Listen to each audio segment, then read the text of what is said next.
Welcome to creation. You've entered a world of epic passions, heroism, and betrayal. It is the stage for the legends of the Exalted. Mortals raised up and granted phenomenal power as the chosen of the gods. It is a world of miracles where countless gods, elementals, and other spirits dwell alongside mortals, overseeing the world's natural order, or using their power to extort wealth, service, and worship. It is a place where mortal kingdoms rise and fall, drawing strength from stolen magic, wealth, labor, and human cunning. The Exalted stand between the worlds of spirit and mortal. For all their power, the Exalted are undeniably human, subject to all the joys and pains that humanity brings with it. With the heroism and villainy, they may save creation from its many enemies, or see it utterly destroyed. I bid thee greetings, dragon-blooded and solars, lunars, and others. I am Patrick, but if you listen to the whispers coming from the juniper tree, it will tell you I can be found on the internet as PattyShakes_, and I am the storyteller for this game. This is session 4 and the finale of our short story run of Exalted Essence, published by Onyx Path Publishing and available for backing on Kickstarter right now, but not for much longer. It's in the last 40 hours. So you have just a little under 2 whole days to get yourself over to Kickstarter and back Exalted Essence. So you can join the other 3,600 people that have backed this amazing Kickstarter and get the fantastic rewards that come with it. Like what, Dixie?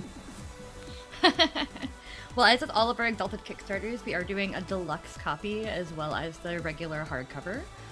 So the deluxe, if you're used to like Chronicles of Darkness one, it's a little different. We do a deluxe leather-bound cover for Exalted, and then we have a separate printed hardcover, like traditionally printed book.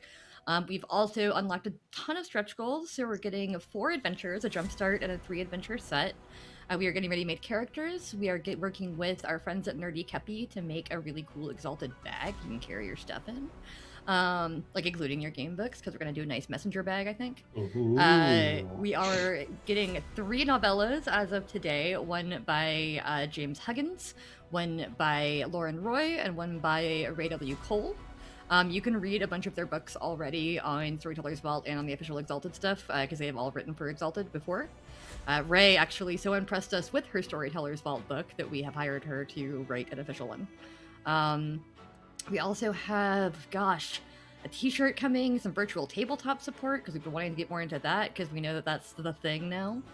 And yeah, just lots and lots of cool high-tier rewards that are mostly gone, but if you're interested in any of them, they'll open up and get taken again over the next couple days. That always happens with the really expensive ones. So those include things like getting to name a character, getting either you as an art piece or your OC, if you don't want to put yourself in there, obviously. We'll work with you to create artifacts, hearthstones, and charms. Like, we'll convert any charms from earlier editions for you. Not anything from Scroll of Swallowed Darkness. That was an April Fool's joke, and I stand by that. If those that don't know, that is the Exalted Sex Charm book. It is incredibly pornographic and not safe for work, including the art. But yeah, so we are doing all kinds of cool stuff with it. I'm super excited. We had a game of it this past weekend at Onyx PathCon. Not this past weekend, but a week and a half ago now, I guess. And that was really cool to watch, because I wasn't in it for once. I got to just watch it happen. We've got this actual play. I'm just so excited. Like, literally, when I turned it on today, like when I first checked it this morning, it was at like 303,000. Now it's at 312,000, so we're definitely in that last 2-day big bump. And also, as of right now, the entire manuscript is available if you back at $5, so if you haven't checked it out yet, you can back at $5.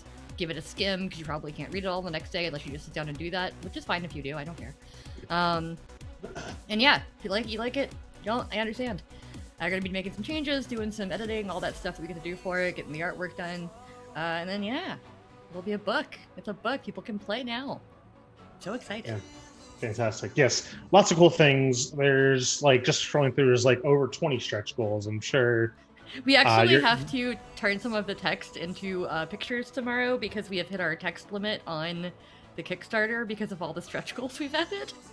Amazing. So James is going to have to turn a couple of those into graphics. Amazing. Or just cut some words out of there because there's too many.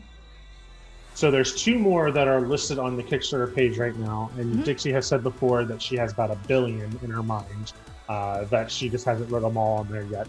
But the next 2 that are definitely doable, because we're already sitting at 313,000, Mhm. is a companion for sorcery and necromancy, so more rules that will be included in the PDF. Yeah, And then that'll add to the companion that we're making. That'll take it up to like 80,000 words instead of 75,000 words, which is what we're at right now. and then a discounted pod option, ready-made characters. Yeah, so if you want it as not just as a PDF, you can get a very cheap POD. And then we also put up the Dragon Kings and I think it's Ochelike, but I'm not sure because I haven't really encountered that before.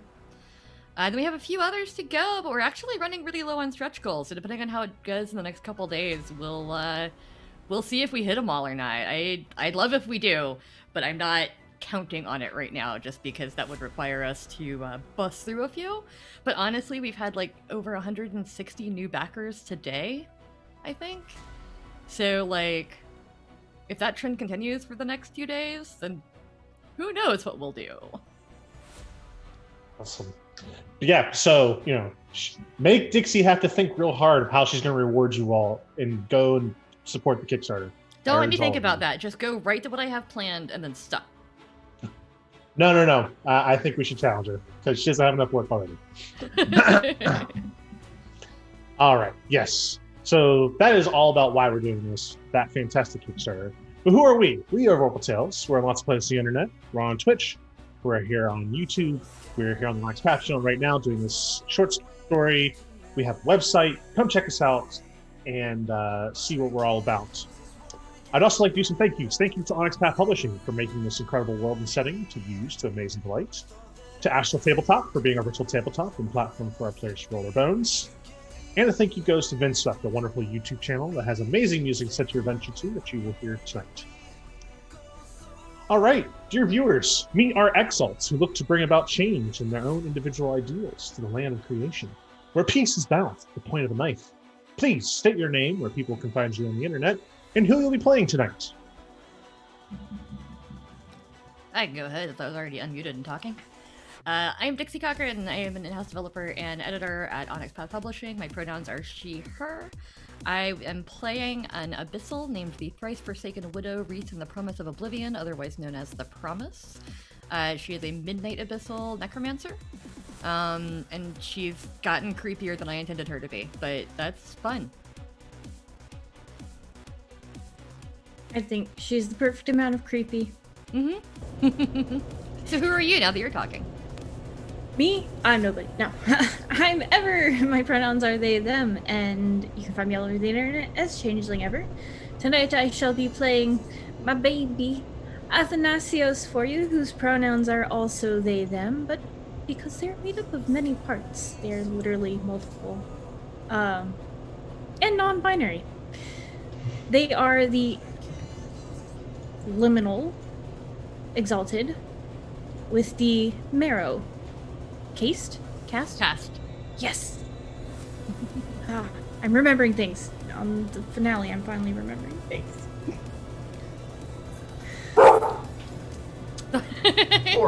Orc. Do not worry about it, because the whole point of this is that it's for newer players to kind of get into Exalted, so we don't expect you to know everything about this game.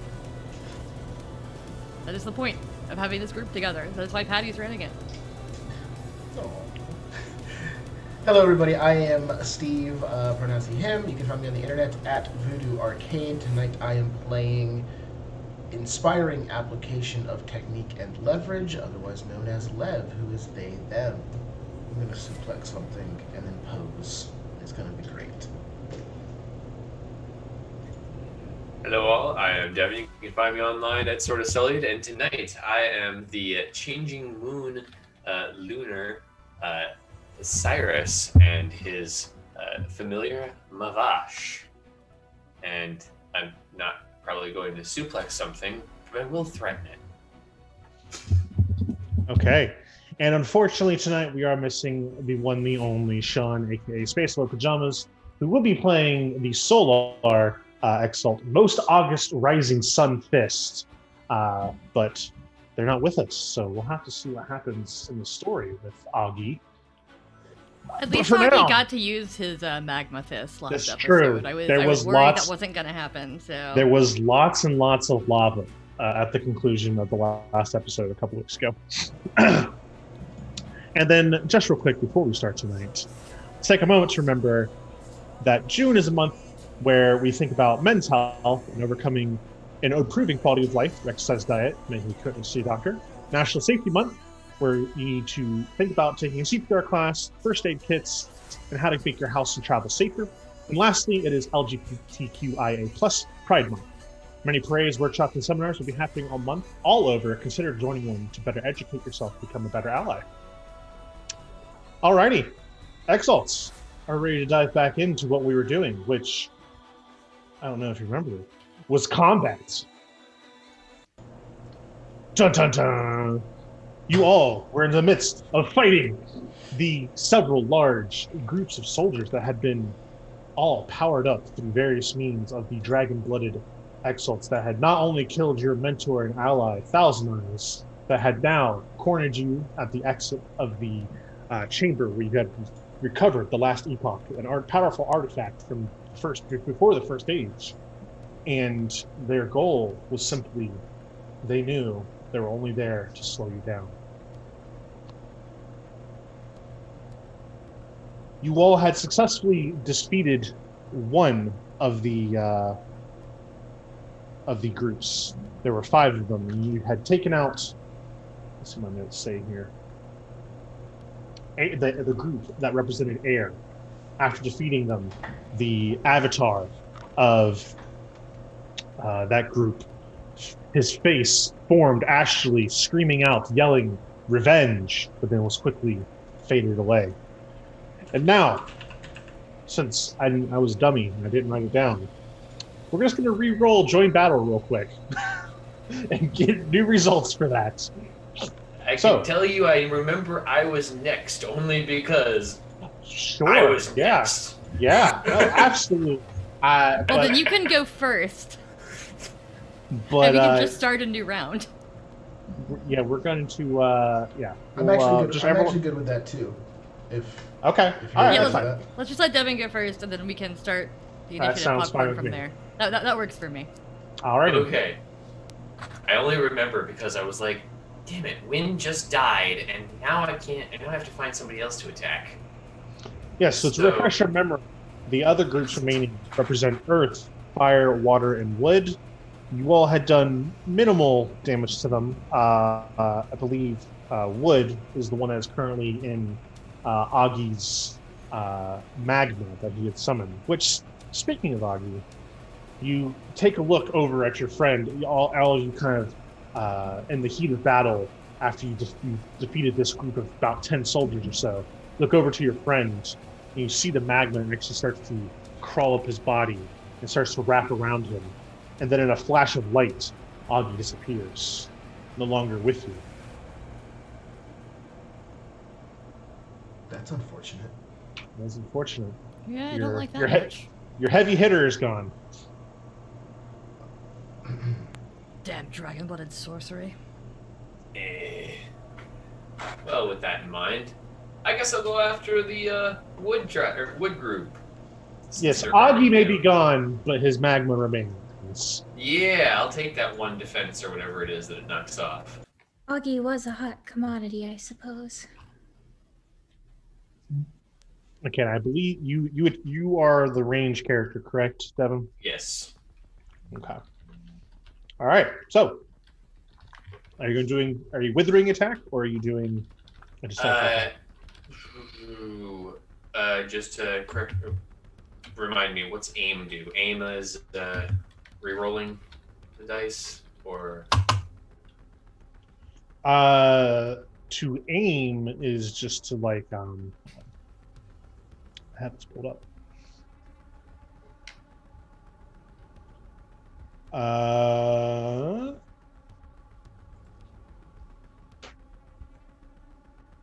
Is there just a plain aim? Yes. That's a simple action you could take.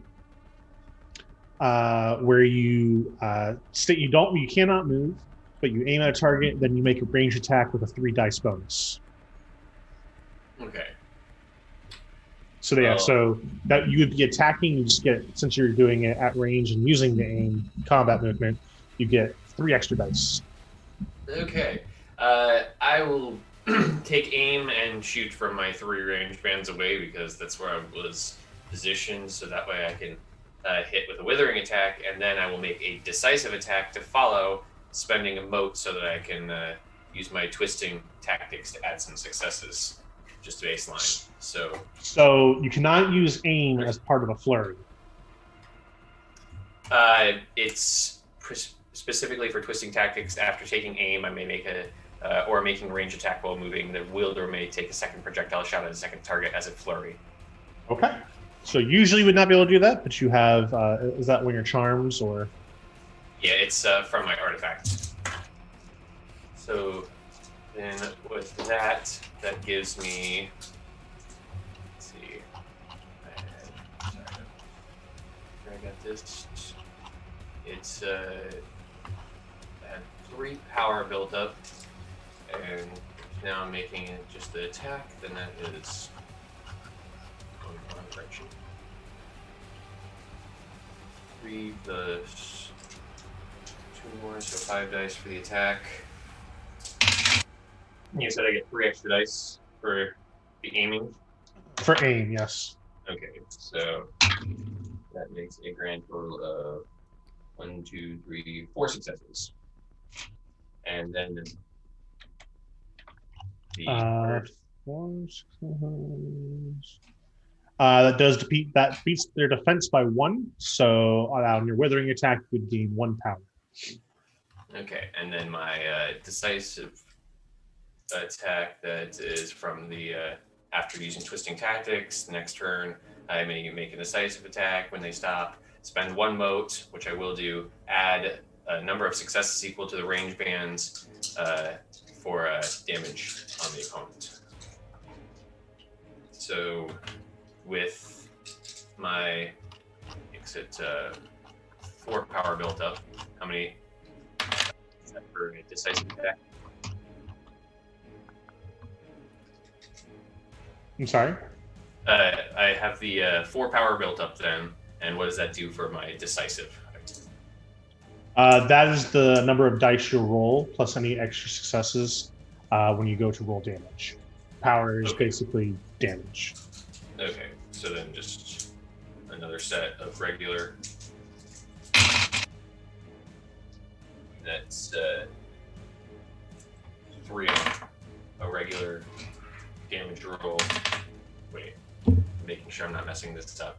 For my decisive attack roll, I will then re-roll my regular dice for ranged attack. And then the damage is power plus whatever extras. Correct. Okay, so then it's 4 with 2 successes plus the 3 for the range band. So total. Okay, so 5 total? Yeah, total 5. Okay. They have X amount of soak, which they will soak some of that. But they will take some of the damage. Okay, so just with a flow, it almost looks as if Cyrus just shoots 1 arrow up into the air, but as it goes, it splits into hundreds as it falls down upon the group representing Wood. As they're already staying in the magma, some of them try to get their shields up in time, and you hear the thunk, thunk, thunk, thunk, thunk, thunk, thunk of hundreds of arrows hitting their shields. But several get through. You see 1 or 2 of the men fall. You do not see where they bring their shield back down and have to smash the arrow shafts off of their shield, and just how many will rain down upon them. All right.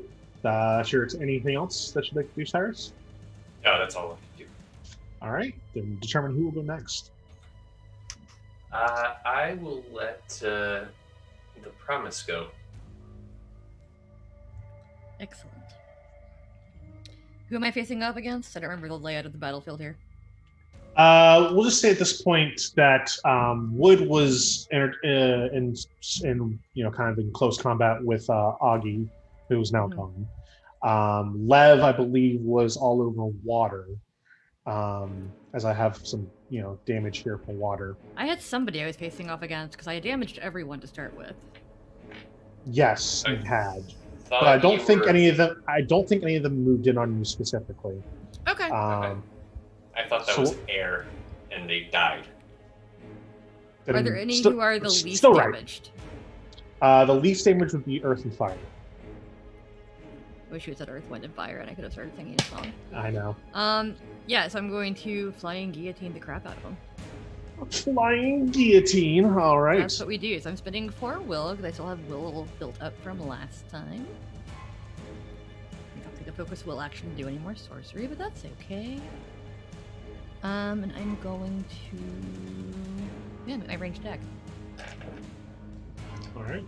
And I have a bunch of power built up, so I'm going to use that as damage, hopefully. Like it.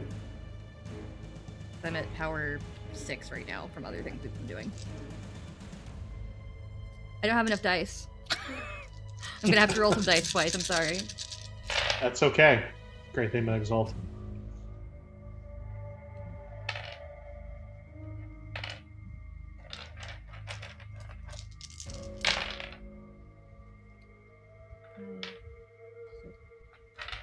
Seven successes. On my yeah, ranged that- combat. That Murder definitely gets through. Also, it's got 2 overwhelming, or sorry, 3 overwhelming and plus 2 damage. So Okay. You said this was against Earth. yeah. Yeah. So with the overwhelming and the damage they've taken previously from your, I believe you used obsidian. I butterflies used the before. necromancy version of Obsidian Butterflies, Flesh That's Sloughing right. Wave. So that plus some of the magma that has trickled over to their area, plus the giant spectral guillotine wrought with black iron, the visualizations of whole skeletons holding both sides of the guillotine rope let go, and the blade of the guillotine just goes flying out, widens, lengthens, and just cuts through the entire group. They all had, preemptively seen this coming. They hold up their shields, and the spectral blade passes through the entire group. And there's that moment where there's just a couple of moving of spears, and they go to reposition themselves, and halves of bodies just start sliding off of each other as the group is decimated. And the group representing Earth is no more. Once again, the spectral head of the dragon-blooded Exalt comes out of the collective bodies of them, yells at you, swearing revenge, and then disappears into the sky. Very good. Promise, who would you like to go next? I'm going to let Lev go next. Yay. Okay. So I still have to deal with water. Yes, they open your grill. Alright. Already committed one moat. I've got that. I don't have a whole lot of moats left in this fight. So let's do something cool like... Remember that you both spend modes and commit modes, so if you uncommit a mote, you can have it again. Can have it again? Okay. Also remember that every time that you spend a mote or commit a mote, your anima goes up by 1, and then you have your anima effects as well. Yes. Okay, just pointing that out, that we have extra powers that we haven't used much yet, so. Correct. I've actually built my power up, or my anima up quite a bit. You are a glowing motherfucker right now. Yeah, because I was committing and spending. Yeah, okay, so I am going to continue on with my mantis form and attempt to super punch the water group. Okay. Makes a decisive rush attack at 3. Okay. Oh, that's right. That's what I was doing. Aha, perfect. All right, so I am going to spend a moat and attack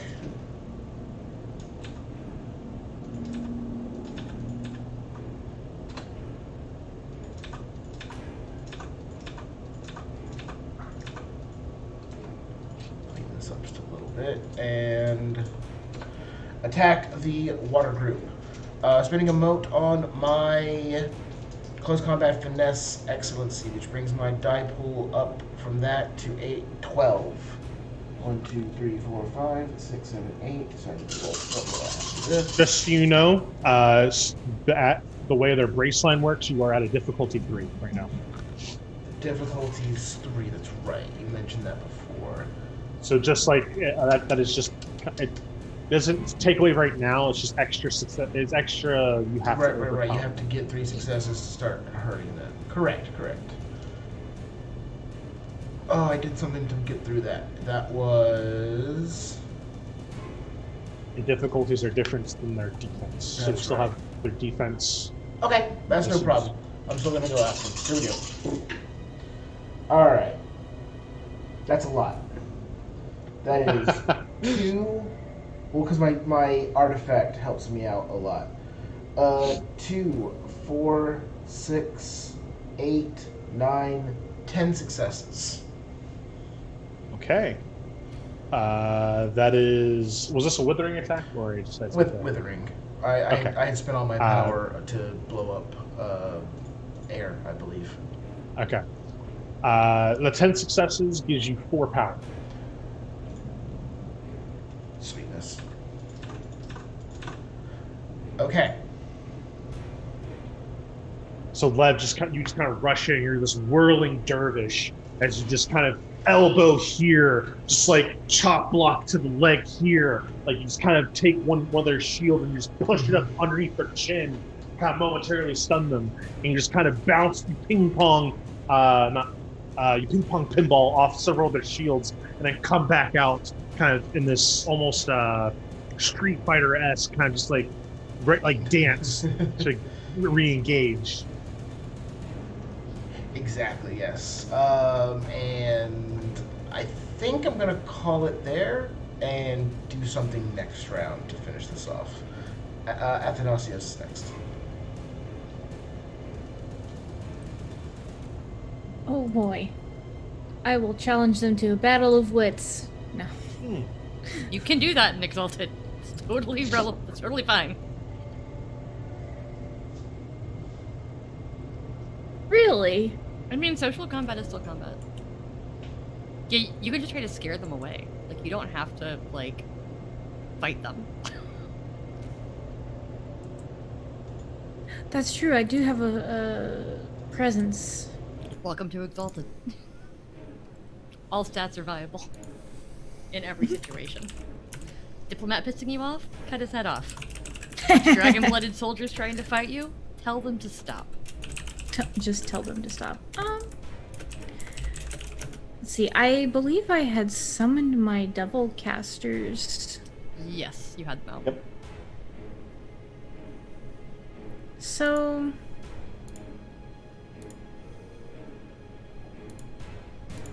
I think I'm just gonna use those against whoever we have left. Fire, water, and wood. Fire, water, and wood. I thought I just killed wood. And they just killed fire. No, I'm sorry. Earth. Earth. Right. Earth, wind, and fire. Earth. Error. My joke.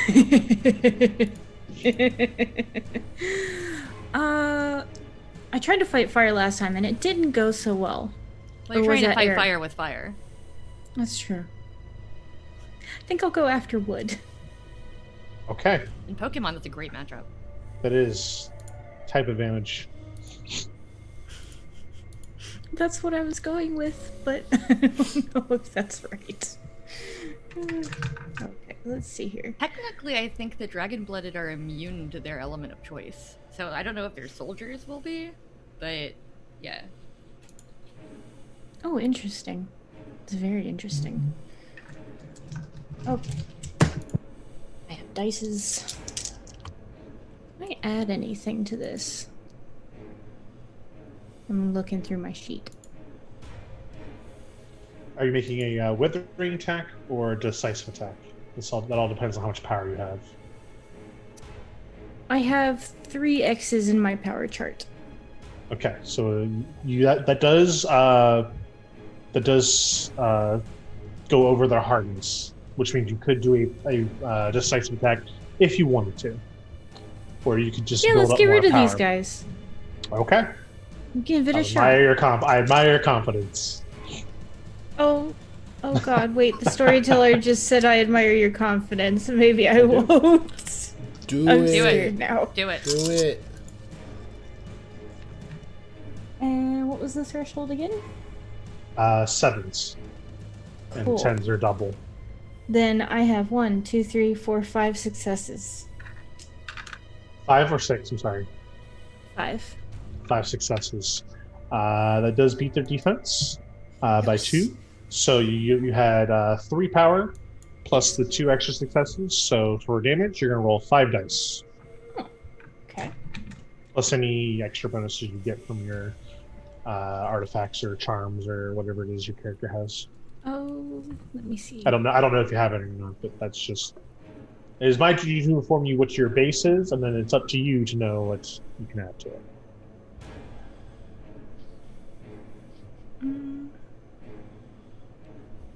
Doesn't look like it has anything additional. Okay.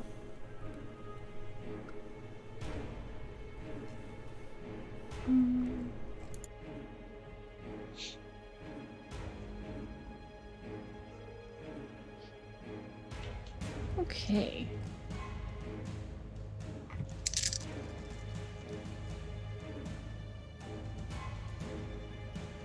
Two successes. 2 successes. Unfortunately, does not get past their soak. So the waves of flame that come out of these portable floating flamethrowers you have wash against their shields, leaving very fresh scorch marks. And several of them are still on fire, but none of the soldiers behind them are hurt. Alrighty, Rat. your group has gone. Who would you like to go next? Might as well go with the guys that I just attacked. Okay. The Wood Deebs. Would Oh, sorry, we call them Wood. Deebs in Exalted fandom. Dragon blooded, DBs, Deebs. Oh, okay. I was wondering Wow. about that. I was like, oh, what? Clever. We're learning the lingo, guys. Yeah, we You are. said the wood thieves at We're in the first. inn I was now. like, but Thieves. they're Deebs. Deebs. Deebs. We're in the know. Who did you just attack by Lev? I'm sorry. Wood Deebs. You attacked Wood, right? Wait, no, Ever did. Yeah. Right, but Lev, who did you attack? I'm sorry. Air. That's right. the wind. No. Air was already gone. Water. The water Deebs. Heart. Okay. What? Wait. It was water. Yes. Okay, perfect. So water will attempt to attack you back. Fun. Water can't you're- hurt you though, right? Water can drown you. It's liquid. No. Okay, you're right. Steve, have you ever Magma's heard of liquid. tsunami? Okay, let's just move on with Hurricane? this. Flooding? This is, Drowning? this is you're- Len talking. He doesn't understand these things. It's just, Your You could've defense rust is Lev. at a -1. I'm at a Left could minus one. rust. Left could rust to a Your stone. D- Soul yes, your steel can defense- rust. I don't know, Your why not? defense is at a Take it to -1. Florida. Take it to Florida. You'll find out. Hold on. Commit.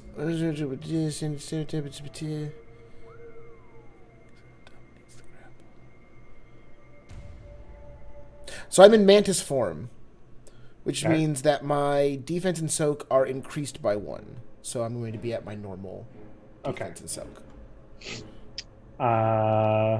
So they will actually.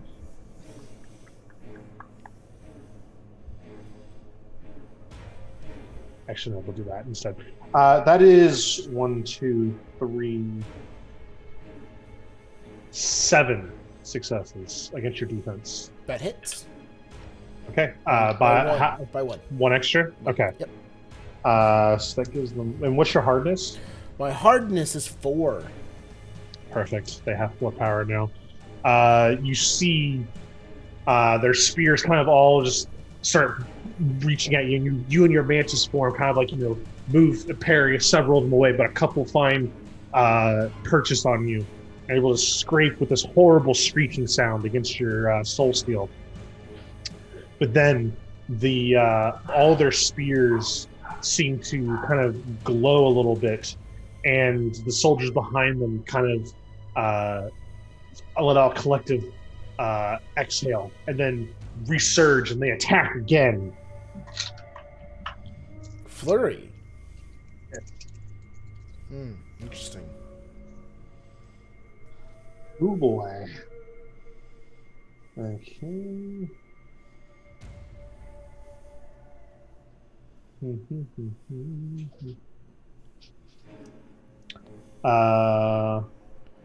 So that is 6 successes, which gets through your defense because you've been attacked once, and your defense goes down Okay. each time you're attacked. All right.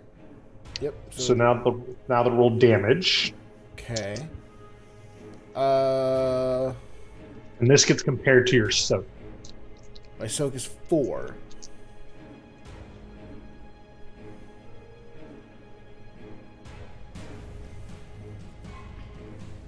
Okay. They only rolled 3 successes on damage. So this just almost tidal wave experience of them all rushing over you, and just you feel them kind of almost knock you to the ground, and you get knocked to one knee briefly. You just feel them just stabbing every square inch of your body, just denting you in some places with your soul steel. And you hear the small cries of pain as the souls within it let out these shrieks. And you hear this horrible scratching sound. And they all kind of, you kind of get a few blows in and knock a couple of them back. And they circle back up, and they, like see if you're going to get up. And you just kind of do that moment where you just get up off that one knee. You look at them, and they know they are in trouble. Oh, yes, they are. Okay, that was water. Wood is going to move out of the magma. They're still going to take the damage from it. And then they're going to attempt to charge you as well, Lev, seeing as you're the only brawler type that's left. I like how they're all trying to fight you, and I've killed more of them than anybody else has. This is true. They figure that once they get the people that are in combat with them out of the way, the rest of them just fall like dominoes.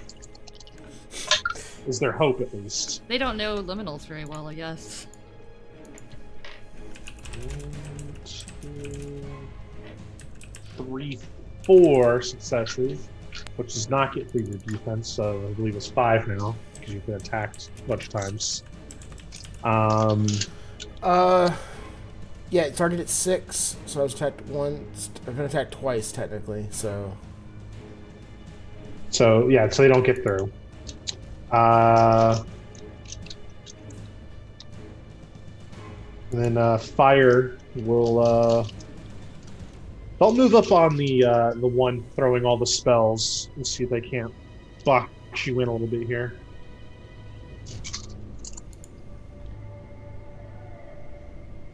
Wasn't great. Well, 4 successes with defense. The promise. Oh, it's 4. Okay, so not enough to get through. They don't gain any power. I am wearing silk armor, which looks like regular armor. But silk? Sorry, it looks like regular silk robes, but it's armor. Sorry, went backward.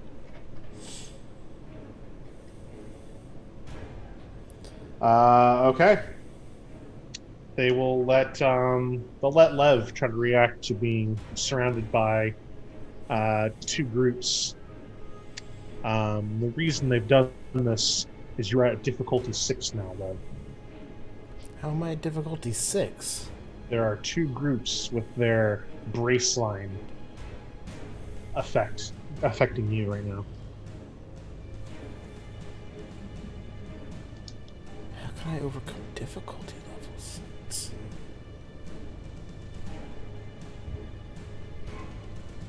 So, but 1...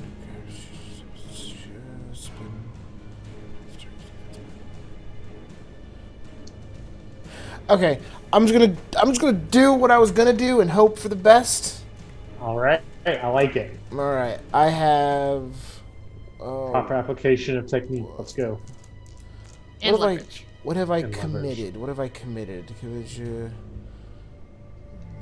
Add one success when establishing. Okay. I'm going to uncommit Crushing Claw technique because I'm not really using it like I thought I would. So I'll get rid of that. That opens up 2 motes. 2 motes for me. Okay. So I had 1 left and open that up. That allows me to do what I want to do. And it's going to give me 2 motes to do stuff with. Haha! Okay. So I'm going to do a flurry action. Okay. Alright. First is I'm going to attack water again as a withering attack. Okay. I know you're attacking the water group, but I just imagined you like hitting a puddle really hard. Yeah, I'm thinking like I'm trying to like grapple it and I'm like just going through them half the time. Or I know they're not actually made of water, but yeah, I'm doing that thing where I'm hoping if I can get between the 2 of them, you know, I'm using my mantis style, so I'm just kind of like ducking underneath like any of like their spear strikes or like their formation, and at one point I want to kind of grab and do kind of like an arm wrench but on the spear and like get behind one of them and then just grab him with like a waist lock and start spinning so that he's like hitting the people next to him. Yeah. You can have a stunt for that. Oh, thank you. You're very kind. All right. So with 2 motes left, I can do 1 more final excellency because I'm going to need it for this. Which brings my total up to 13. So here we go. Oh boy. 2, 4, 6, 8, 10. I love Exalted. 10 successes. And that's only on 8 dice. So 8, 9, 10, 11, 12. I need to roll 5 more. 1, 2, 3, 4, 5.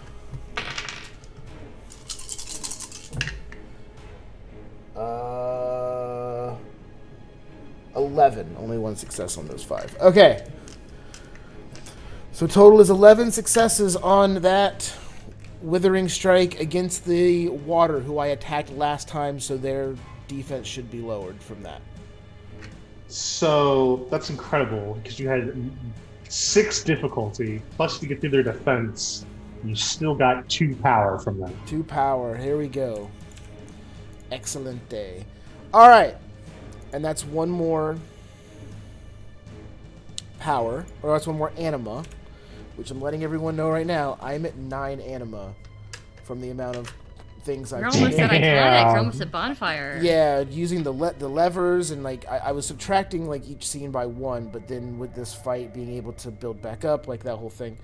That's amazing. Yeah, We're all like glowy, and you're like, "Fuck you." I've been crushing these motes out as much as I can and trying to commit, uncommit, recommit to other things. Like, okay, at least that's what I assume you're supposed to do in order to build this up. Okay.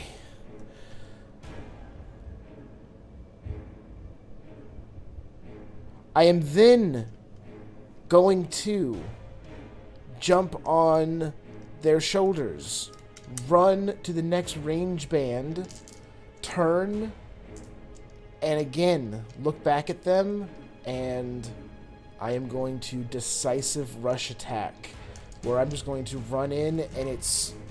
I have no other way of describing this because I've painted myself into the corner with wrestling terminology, but I am trying to Roman Reigns, Goldberg, Edge, who else used the spear? I can't even remember. Rhino with the gore, all those great wrestlers who use the spear as their finisher. I just want to spear tackle the entire phalanx. You're just going to attempt to basically cannonball them? Essentially, yes. Okay, I approve. And this is a decisive rush attack, which means I get to add 3 for the rush attack. And I am spending my last... one, my last moat. Where are you? So I already have it in. Add 3 dice to the attack's damage. Mantis Forms allows me to do that. Where are you? Oh! 2 motes. No, it's a 2 mote power. No! And I spent it on the Excellency. No! I can't do that then. Disregard. Don't have enough motes. Aww. But can I do this one? Let's see. Spend 1 mote on step 5 for the withering attack. Reduce the start. I'll do guard break technique instead of bone and steel destruction. Spend 1 mote on step 5 on a decisive attack. Reduce the target soak by 1 until the start of their next turn. If the target has soak 6 or higher, half that target's soak rounded down. The charm does not stack with itself. Spend an additional mote to add 2 dice damage to a decisive attack. I don't have an additional mote. So basically, they're either going to have their soak reduced by 1 or their soak halved if it's 6 or higher. And I don't know what step we're on exactly. We've not been following that step tracker. So I don't know if this will... I don't know if this last anima activates before or after this hit. Because if it activates before... It's whenever you spin the moat. Yeah, Step 5 is when you determine the damage pool. is when I determine the damage pool. Okay, so I have to take the attack first. Okay. Perfect. Yes. Thank you. Adds her force attribute and automatic success to any attack and damage roll. Okay, so this won't attack. Okay. We can do this. All right, so I don't have my excellency, which means I am going to only be rolling this initial 8. 1, 2, 3, 4, 5, 6, 7, 8. I am putting all of my power into this. Okay.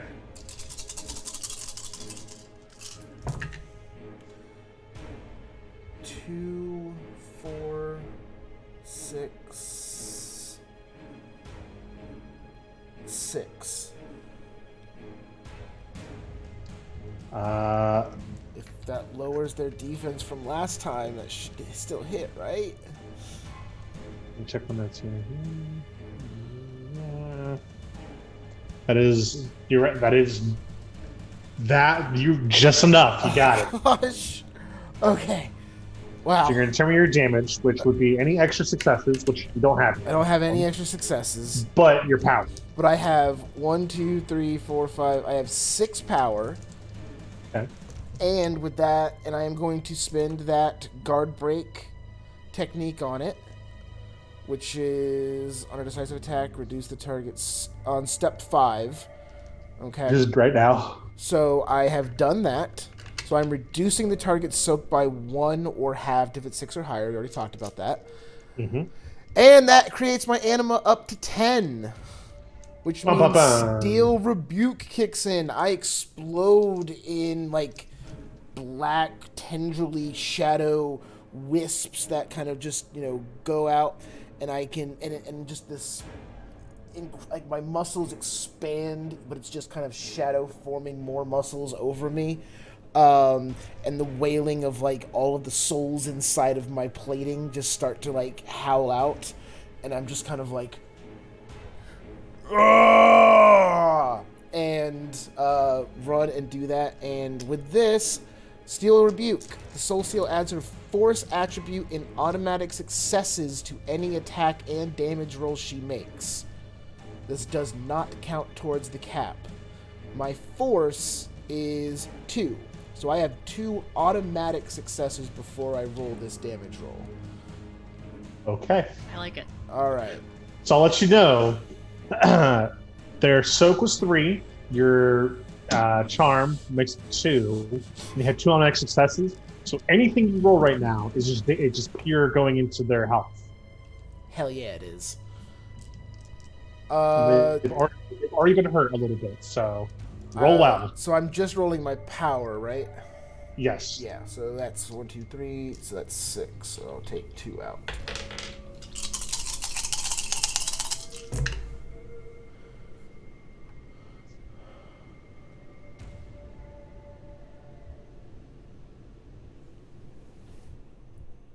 Uh, 2, 4, 5, 6. Oh lord. 6 damage. So they already been hurt a little bit. These guys only have 5 health levels anyway. So you did all of their health in one attack. So 8. we can say Because I get 2 goodbye. extra successes. So 8. Excellent was- application of technique and leverage. Yes. Please describe how you decimate the water forces. So again, I am just running through them, and I want them to kind of like turn their defense stack towards me, because you said they're fighting in like a shield and spear sort of like phalanx style, and I'm just going to run and do this diving attack, but I'm just spinning through their spears and getting through behind their line. And then it's just like, once I get through behind it, it's just kind of like, you just see this flash of like shadow wisping in and out between all of their stacks, and you just see spears and shields flying and Dragonborn getting thrown, one like dumped upside down on top of the other, until finally just this kind of black mist sort of like all coalesces back into me, and they're just all on the ground, just broken, arms snapped, like armor pieces like ripped off, spears cracked in half, and I'm just like, feels good. Yes, like a modern day torpedo or a rocket propelled grenade, you are able to burst through the initial armor layer of their shields and then detonate inside of them, destroying the entire company of water dragon-blooded soldiers. Once again, their essences combined to form an astral projection of the water dragon-blooded Exalt, who yells at you, looks directly at you, Lev. Destruction will come for you. Disappears. Show off. Yeah, well, these packs are coming for you. Bam. All right, Lev. So I'm just gonna let you guys know it is up to you now, because I am out of motes. So I would like. You can still hit people, remember. I can. You still have close combat plus force. I yes. Okay, I would like Athanasios to go next. Did I Okay. get close to pronouncing that right? Yeah, you get. So that was perfect. So you've got there's 2 groups left. The fire folks are kind of circled around the promise, and the wood folks they're still circled up on Lev, but they look quite terrified now. Oh. So please remind me and a friend in the audience how stunts work, if you would. So stunts I award those. You get extra whenever, dice. Yeah, whenever you describe what you're doing in a really cool or detailed way, I can award you a stunt and give you extra dice. Okay. I want to try something that's not fighting. Okay. I have Exalt advantage of Child of Death. The liminal can interact with incorporeal ghosts as if they were corporeal. They can see, touch, and communicate with her regardless of language barriers. Her anima powers affect living and dead people. I would like to summon, if I might, the fallen soldiers and use my force plus presence to project fear using these dead on these remaining troops. So you look for the spirits of those fallen troops, and you don't feel them present here. You don't feel anything left of them, even spiritually. So you decide, well, it has to be their actual ghosts, like these guys will know. So you decide to summon the projection of what looks like the ghosts of these warriors. So go ahead and roll the stat you want to use. Would you like me to describe it before I roll, or Yes, please. Anytime It you is want to a describe giant something. black cat coming at the end. We found Augie. I was about to say it. Augie! No. He got turned into a giant Augie cat! came back.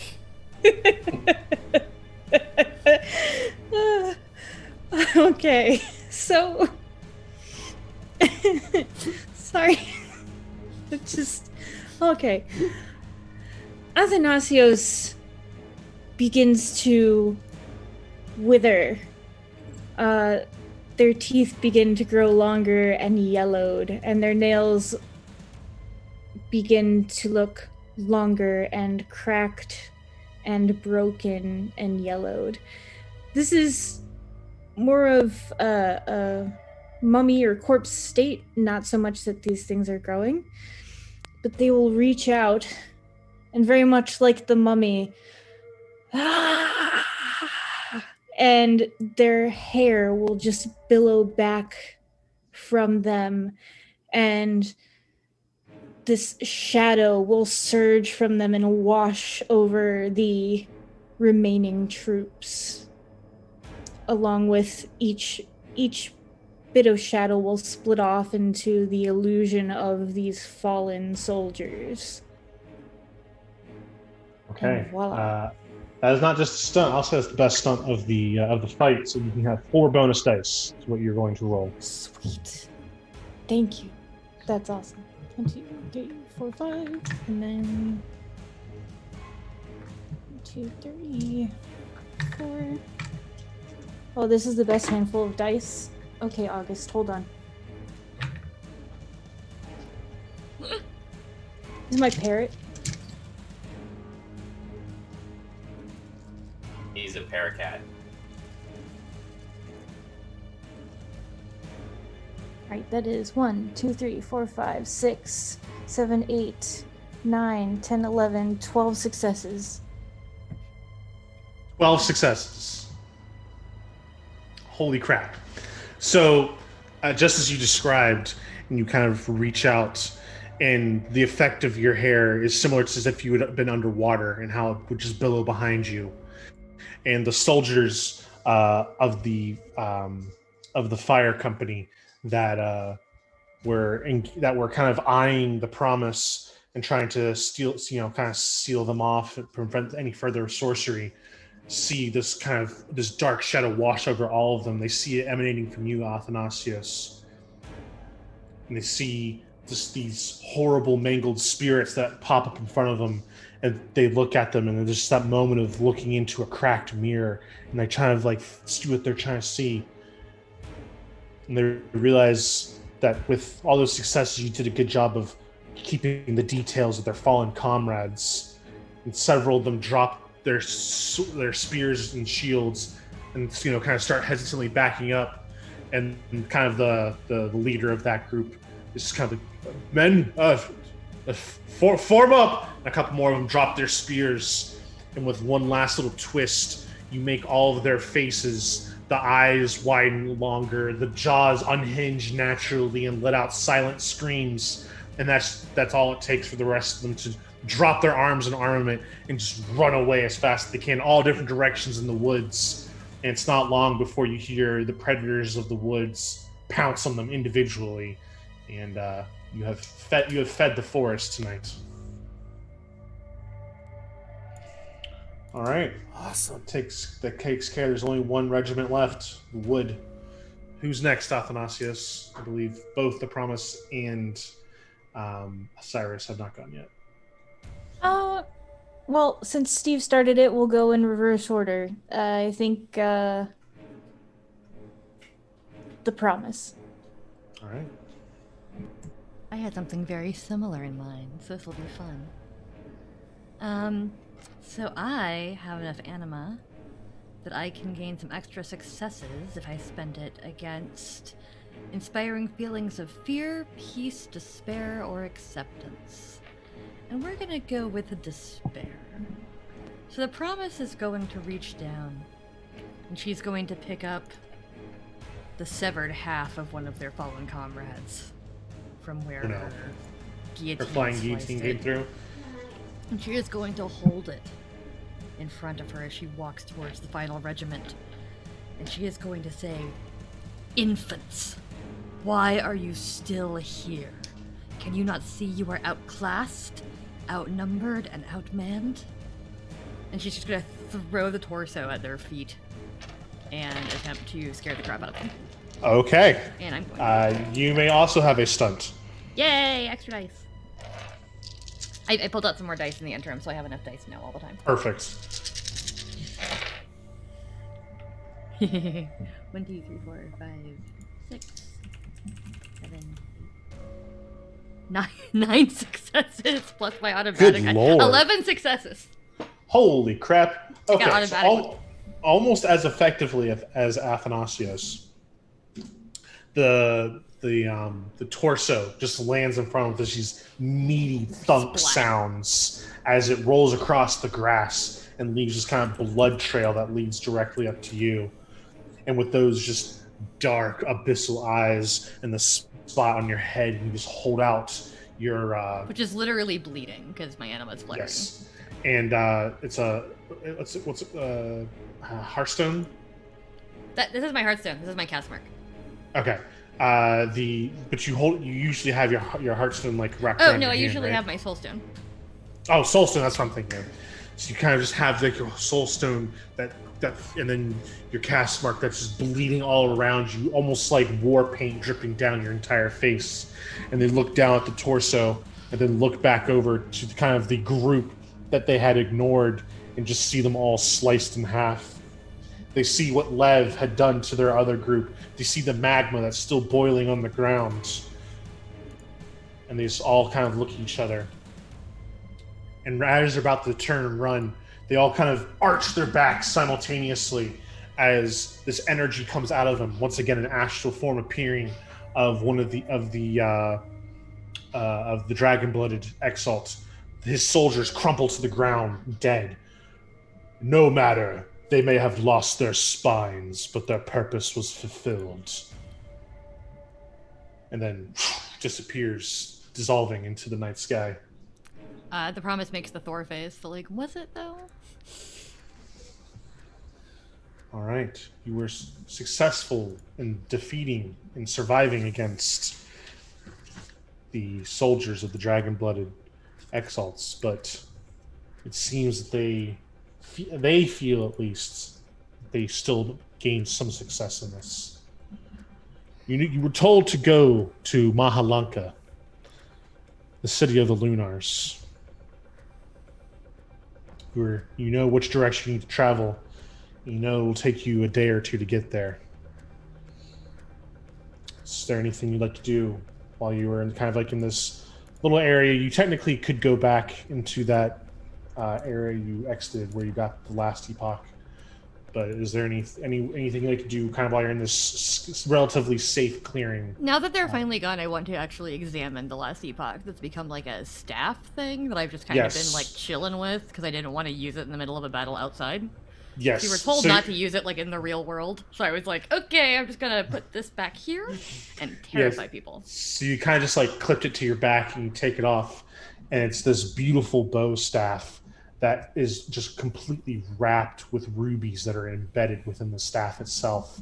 And at the very top is this intricately wrought bronze hourglass where instead of the sand falling from one half to the other, it just is almost a corkscrew style. And it just is, it looks like the sand is perpetually moving at like 1/1,000,000th of the speed it should be. Is it like a Mobius strip? I'm not familiar with what that is. Oh, it's like an infinite loop that doesn't actually have any Sideways sides 80. you can see. They're pretty It's okay, cool. don't worry about it. They're- If you take a strip of paper and you Let me make it Google into a it. ring, but you spin it around. Oh, not quite. Okay. It is almost like a true corkscrew. So I do want to hold it and be like, can you be less conspicuous? And try to kind of will it to be not a ruby staff with a giant hourglass at the top, because I feel like we're gonna get robbed. So you kind of just like are like willing it to like just Well, like it's be already changed anything shape else. twice, so I'm like, can you be smaller?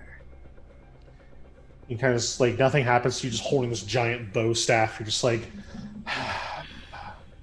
As you go to like kind of like string it almost like you would like a back scabbard sword or something like that, you feel it start to almost like if chocolate was melting in your hand rapidly, Ah, and you kind of like naturally bring your hands together, and it takes the form of a silver pocket watch.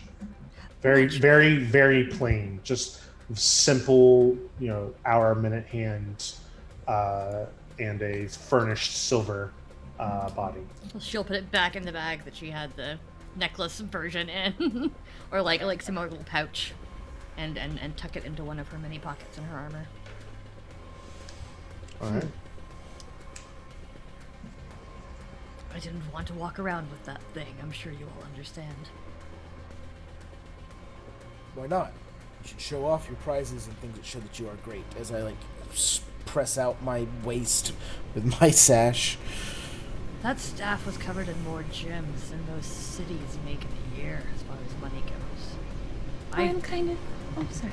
I don't think I need to be flaunting that. So is no one else going to be worried about the fact that you just vanished? Oh no, I am worried about that as well. You know, I it's was kind holding of... the staff, so I don't think we care. put him out of time. Oh. True. I'm kind of disappointed that the artifact hasn't turned into a book. I don't understand how we're all supposed to use it at once in any of these new guises. I can't wrap a staff around all of our hands, nor can I wrap a book around them. But could We we not can all all grip hold the on to staff? Does the pocket watch not have Before, we all tried to touch the other thing, and it didn't work. But anyway, you were worried about Augie. What are your theories? Well, since he vanished into magma, maybe he's underground. He just went blip. He didn't vanish into the magma. He blipped in magma. What else am I supposed to go on? We've seen him in magma several times over the course of our adventures. Blipping in magma? No, but just in magma without the blipping. Yeah, but he blipped this time. Maybe he blipped down. Or maybe the dragon blood had something to do with it. So he blipped up. Maybe he blipped to the side. Get back now, y'all. One hop this time. 5 blips this time. One punch. Athanasius would actually like to inspect the magma and see if they can decipher anything from Augie's Sure. disappearance, and then Okay. sudden reappearance into a giant black cat that climbed on my shoulder. How would you like to examine it? I You believe you may choose the skill and attribute you'd like to use. sagacity and finesse, Sure. and I get benefits to my sagacity. Yes, sagacity / force excellency. So that is my charm. I What a can great spend. word, by the way, sagacity. Yeah, this actually Exalted is the first time I've ever heard that word. So I enjoy it very much. From the same root word as sage. That makes sense. Now I feel dumb. No, don't. I am an English major who edits books for a living, and I like giving etymology lessons if people have questions. Not entomology lessons because I hate bugs, but etymology lessons. Etymology's fun. Etymology's crunchy. Oh, slimy and satisfying. So, let's see here. And then we were on the battlefield. It was very easy to touch flesh things that are dead. I can... Yes, there are tons of bodies here. Yeah. That would be flesh. Blood. I was wounded, I think. No, I wasn't. Soil mode.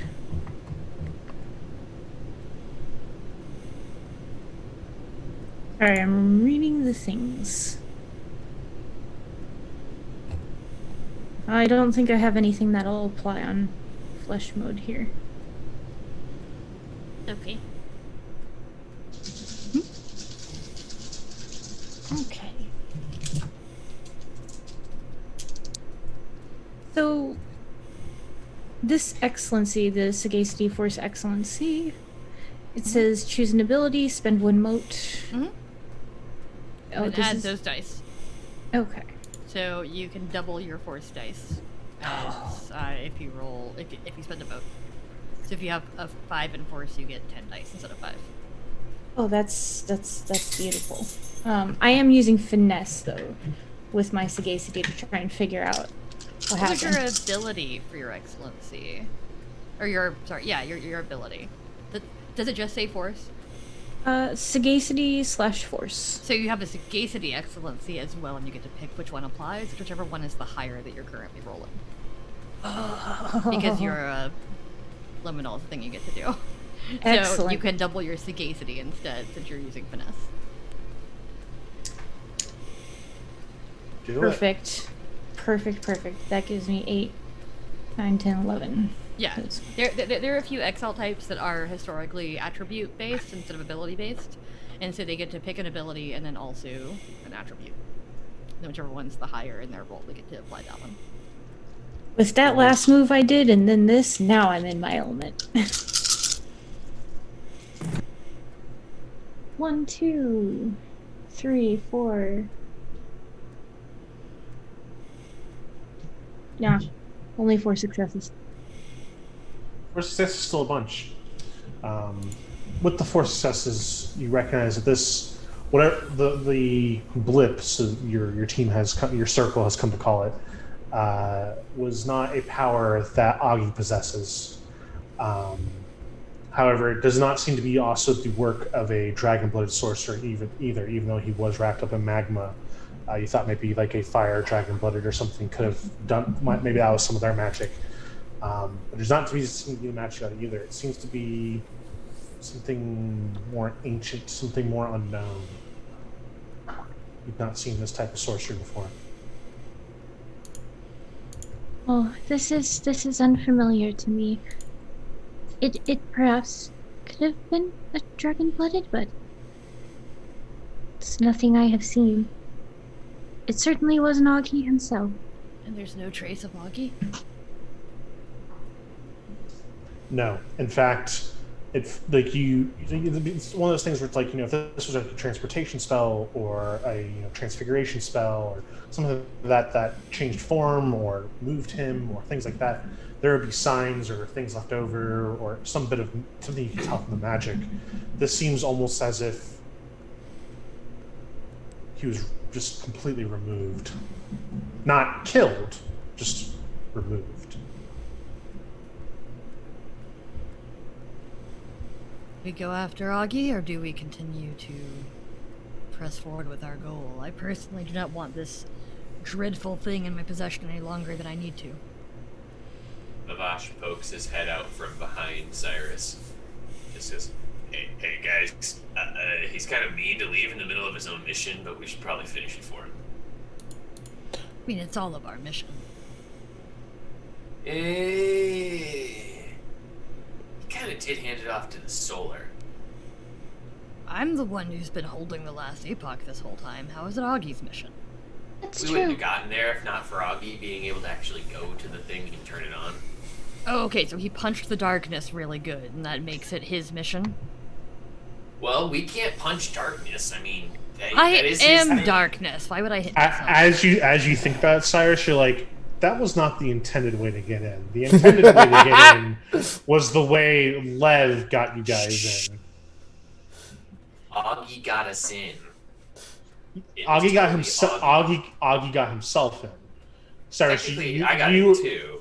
You were smart enough to know that it was But I'm gonna not. give That him is credit that for is it. not the intended way to get in. Yeah, but I'm giving him credit for it. He left That's his own fine. mission. That's what Mavash is going to say. It's our mission, Mavash. That and if you'll notice, I punched the soldiers in the brain with shadows. Does that count? We're all equal partners, Mavash, except you. All the exiles are. You're just a talking ferret. Hey, I'm not just a talking ferret. You're just a... I'm also a damn good looker too. Oh, is Dyclave still here? No, No! Cyclave is not here. No! No, the cat do? Revolt. No, Lev will pop up.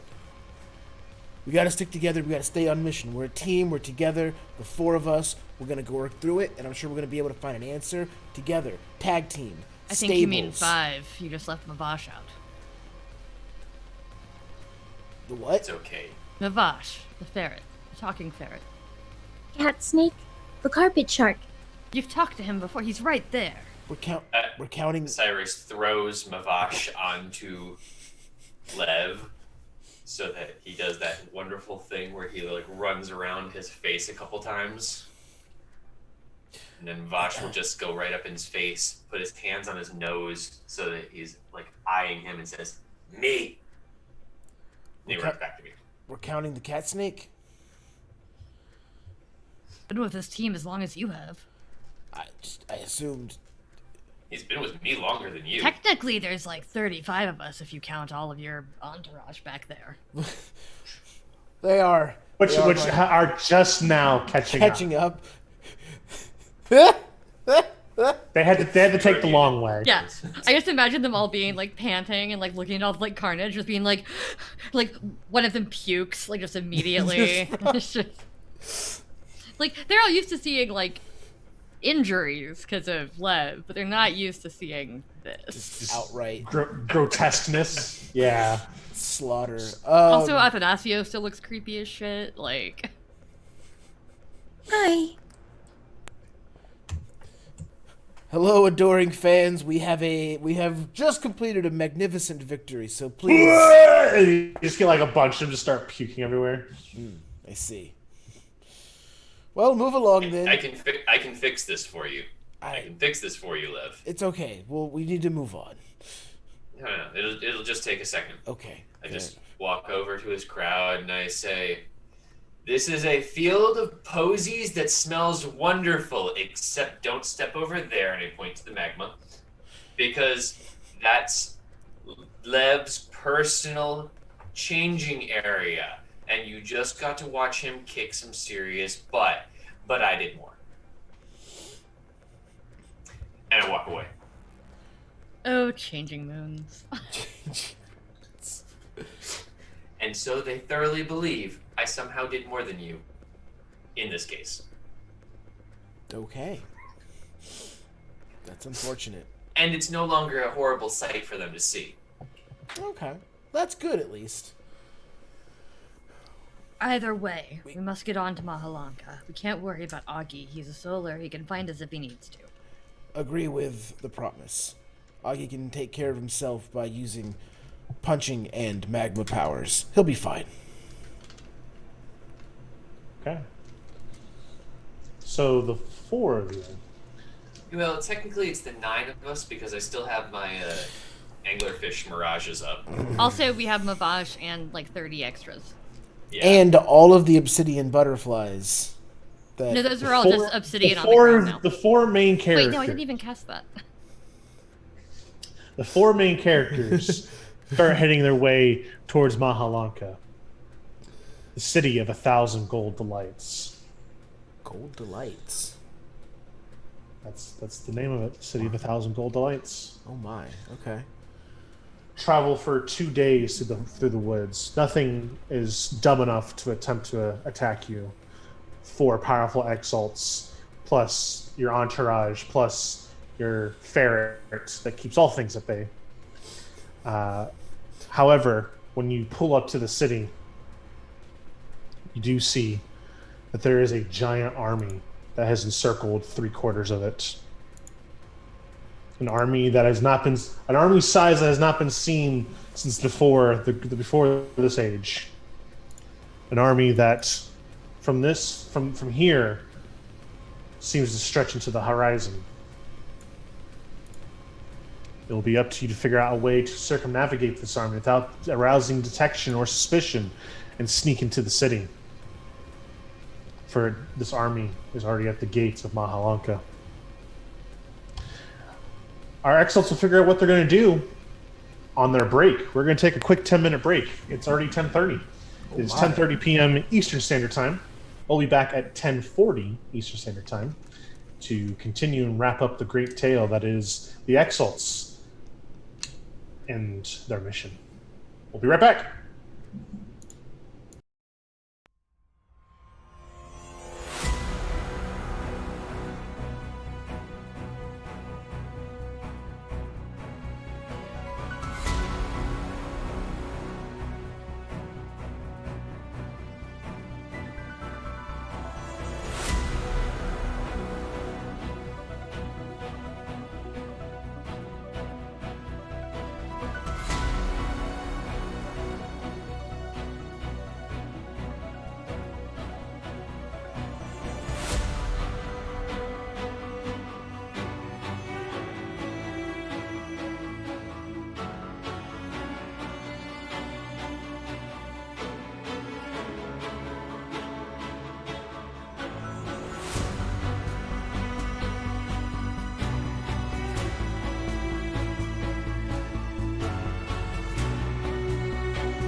Welcome back to our Vorpal Tales Exalted Essence short story. Tonight's the finale. Our Exalts have just traveled through the wild to Mahalanka, the city of the Lunars, ruled by Raxi, the Lunar Queen of Fangs. As they approach the city, though, they notice that a foreign army of some sort has enveloped 3/4 of the city, already at the gates. And the army stretches as far as the eye can see. As you get closer, making sure to take your time, remain hidden, not to alert any scouts that may be patrolling the perimeter around the city. You notice that this army is not one of humans or exalts, but one of demons and twisted creations of animals bonded together, a warped and depraved army. An army that could take the city if it wanted to. For now, it seems content just to siege the city. You know that you must get in. You know that there's only one way to try. That would be to approach from the opposite side of the city where the army is not. However, you would need to still just dodge. You would still need to dodge scouts and avoid general detection. So it'll be up to you to sneak in. What would you like to do?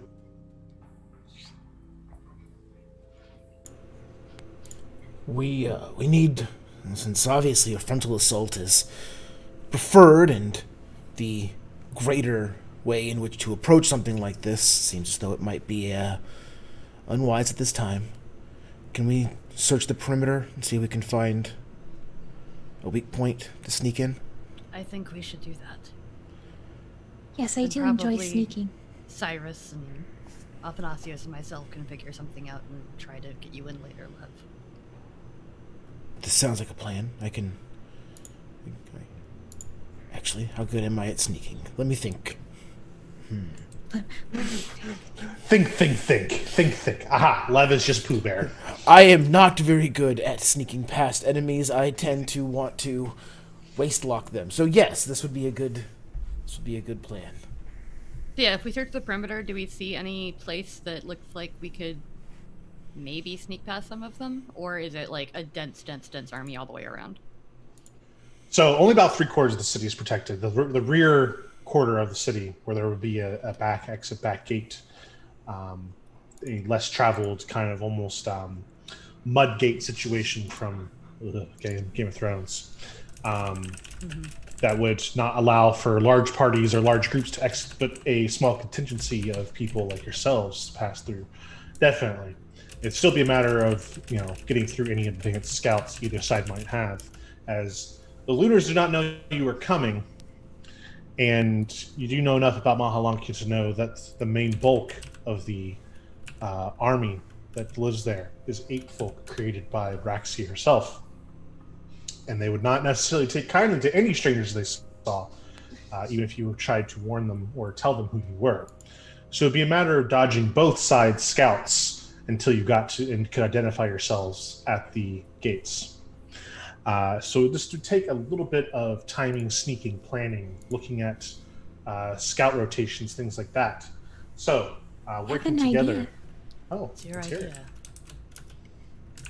Perhaps I could use my presence, but not like I did with the soldiers. Perhaps I could make an absence of presence, or cast my presence so that their attention is diverted to something else.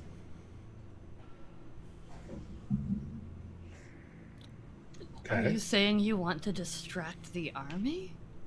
And the scouts with your body? No, not mine, but moving my presence. I don't think you can actually do that ever. Darn. You can't just, detach your powers from yourself. Oh, Well, no, but However, this is this sounds like a Cyrus on the Promise specialty. I was going to say, this seems like something I might be able to, if I commit one mote, I can attach, I don't know if I can make this to the group, but it says for seasoned criminal method, I can attach dissonance, which would officials attempting to identify, track the Exalt, reduce their awareness, and embassy pools by 2. And I have Shadow Cloak technique where I can call upon the shadows themselves to cloak my movement. So if we wait until especially nightfall, I will be very hard to see. Okay. So with a combination of the Promise being kind of your point person wrapped in shadows, being able to relay, scout positions, and Cyrus giving off an aura that would dim others' awareness to the rest of you, you would be able to attempt an approach. Okay. So you wait for nightfall. As a group, so each person will need to do a stealth roll of some sort. Can we give our extra successes to like Lev as stunt dice? Yeah. So all of you are going to roll, and then Mhm. it's a group number I'm looking for. Not each individual needs to be a number. Okay, I have a group number in mind. gotcha. Okay. So yeah, so essentially your extra successes will cover for any failures Lev or anybody else might And have. also their attempts to perceive me at least, and if you want to extend like part of this to anybody else, are at a 5 success penalty. Okay. And so if you want to give everybody else like a 1 or a 2 because they're like in my shadow aura, that would probably make Okay. sense if we're trying to walk as a tight group. Now, I can still roll like Since my it's dex, disguise right? or deception. Yeah. You're rolling whatever you'd want to use stealth for stealth. However, You you're have trying to roll be your stealthy. stealth, but then you can pick force, finesse, or fortitude.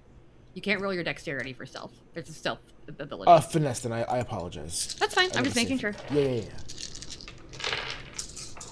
With my moon silver talon, I will be getting double 9s for this as well for my stealth. Okay. I got 2 7s and a 10. Okay, so 4 successes for Athanasios. 6. Okay, 10 total for the group so far.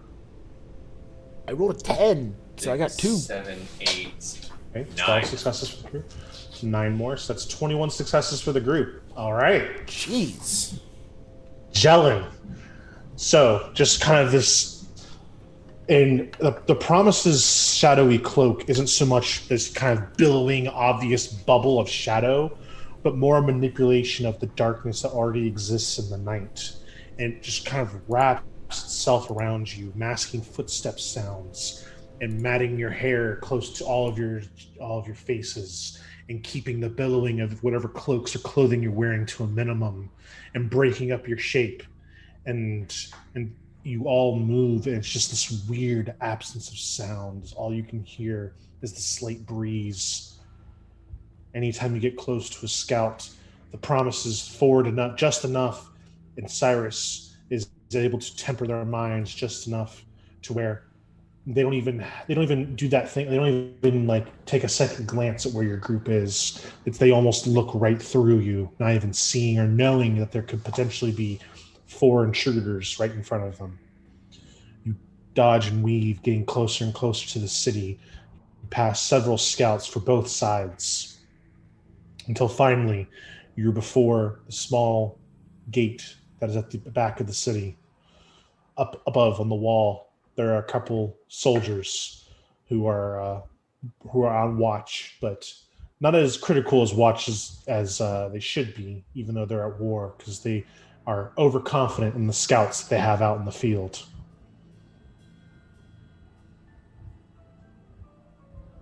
The gate is closed. Cyrus, I think you should go talk to them in your other shape. They'll have a harder time trying to hit you if you go explain our mission.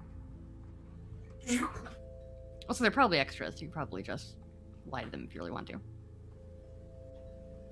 Well, I do go into a ferret shape then, since you said so.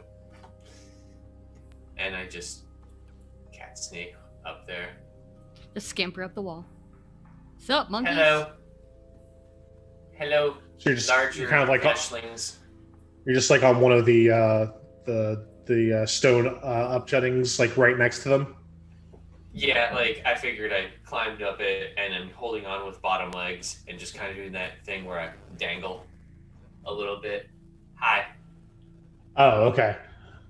And the 2 guys are kind of there. You know, they've got 2 large containers of liquid of some sort. Also, you're a lunar. So cities of lunars. This makes sense for you to be the one that goes. I just realized that too. And they're playing cards. They have their weapons kind of unbuckled off their belts, or one of them has a spear. They're leaned up against the wall. And as you say hi, they're just like, look around. You say something? No. Did you say something? No. They kind of like looking around. Can I see their cards from here? Yeah, they're very, very obviously guards of the city. Dude's cheating with a 3rd ace. They'd put their cards down at this point. And they're like, are you cheating? No. he picks up the guy's hand. Aha! I knew it. That's why he's taking all my money tonight. He slams the. That's why no one plays cards with you, man. You're an asshole. So, gotta get on the way, man. So you're gonna supplement your kid by stealing from a fellow guard who's just trying to make it out here during wartime? Really?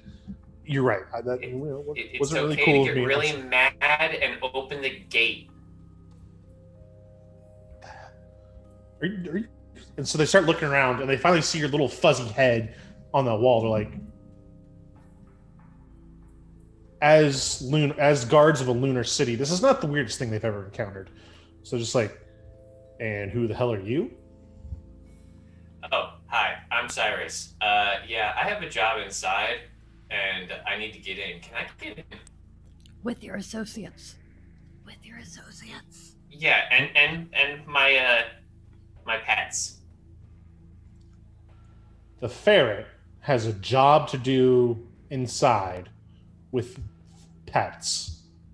Would you like to be a little bit more specific, Mr. Ferret?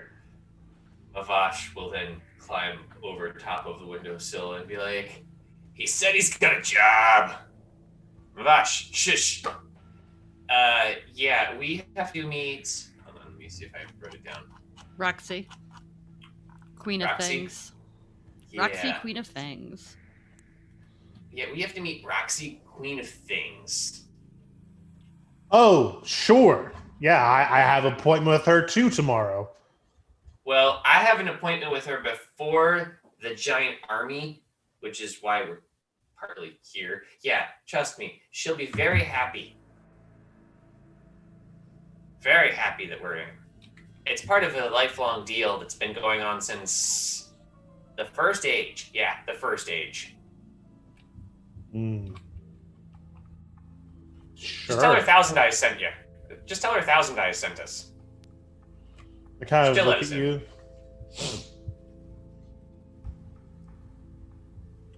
How many of you are you?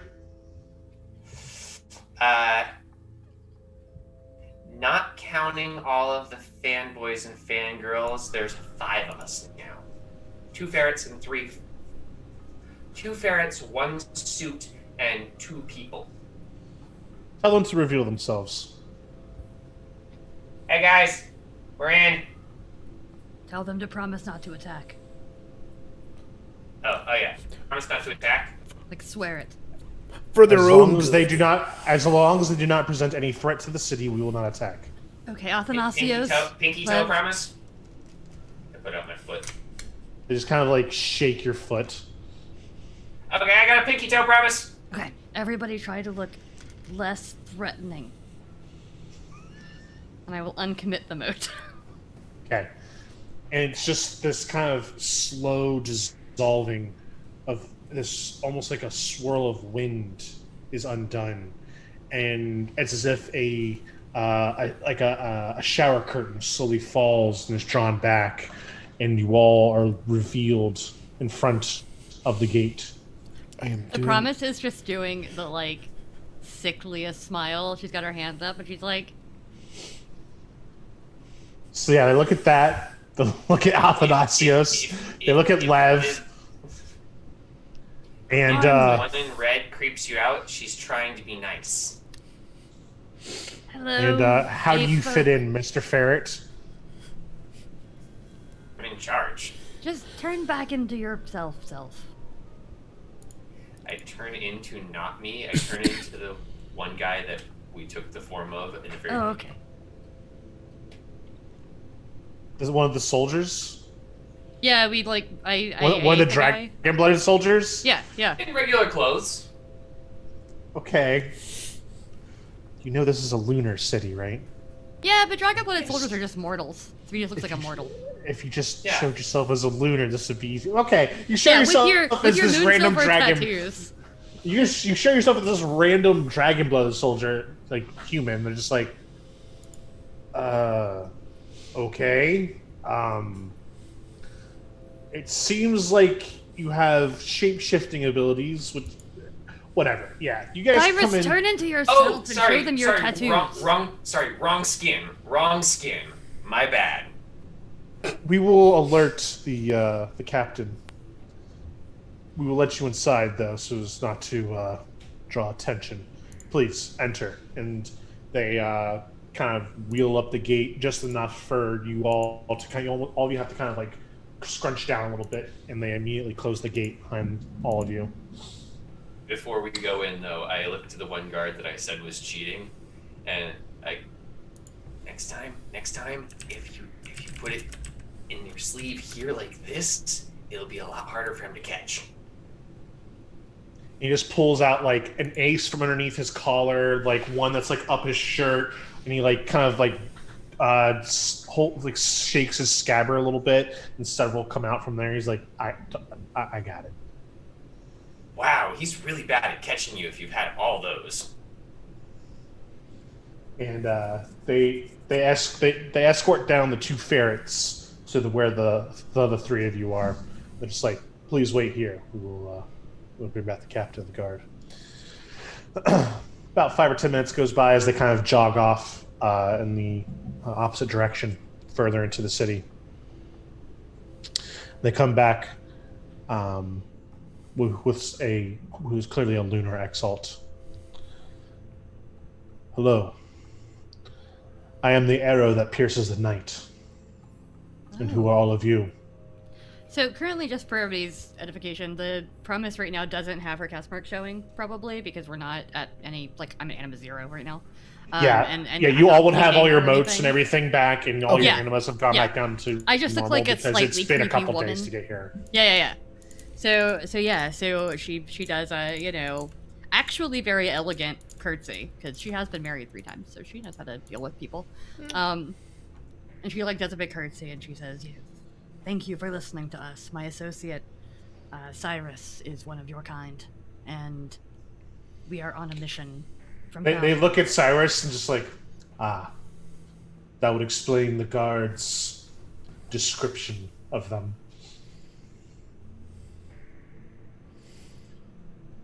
But we seek an audience with Roxy. The Queen of Fangs is very busy. As you can see, an army has come to her gates. I think if you tell her who sent us, she will be amenable. Also,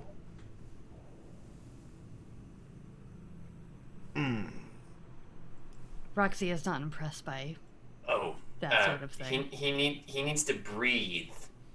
That's the impressive thing.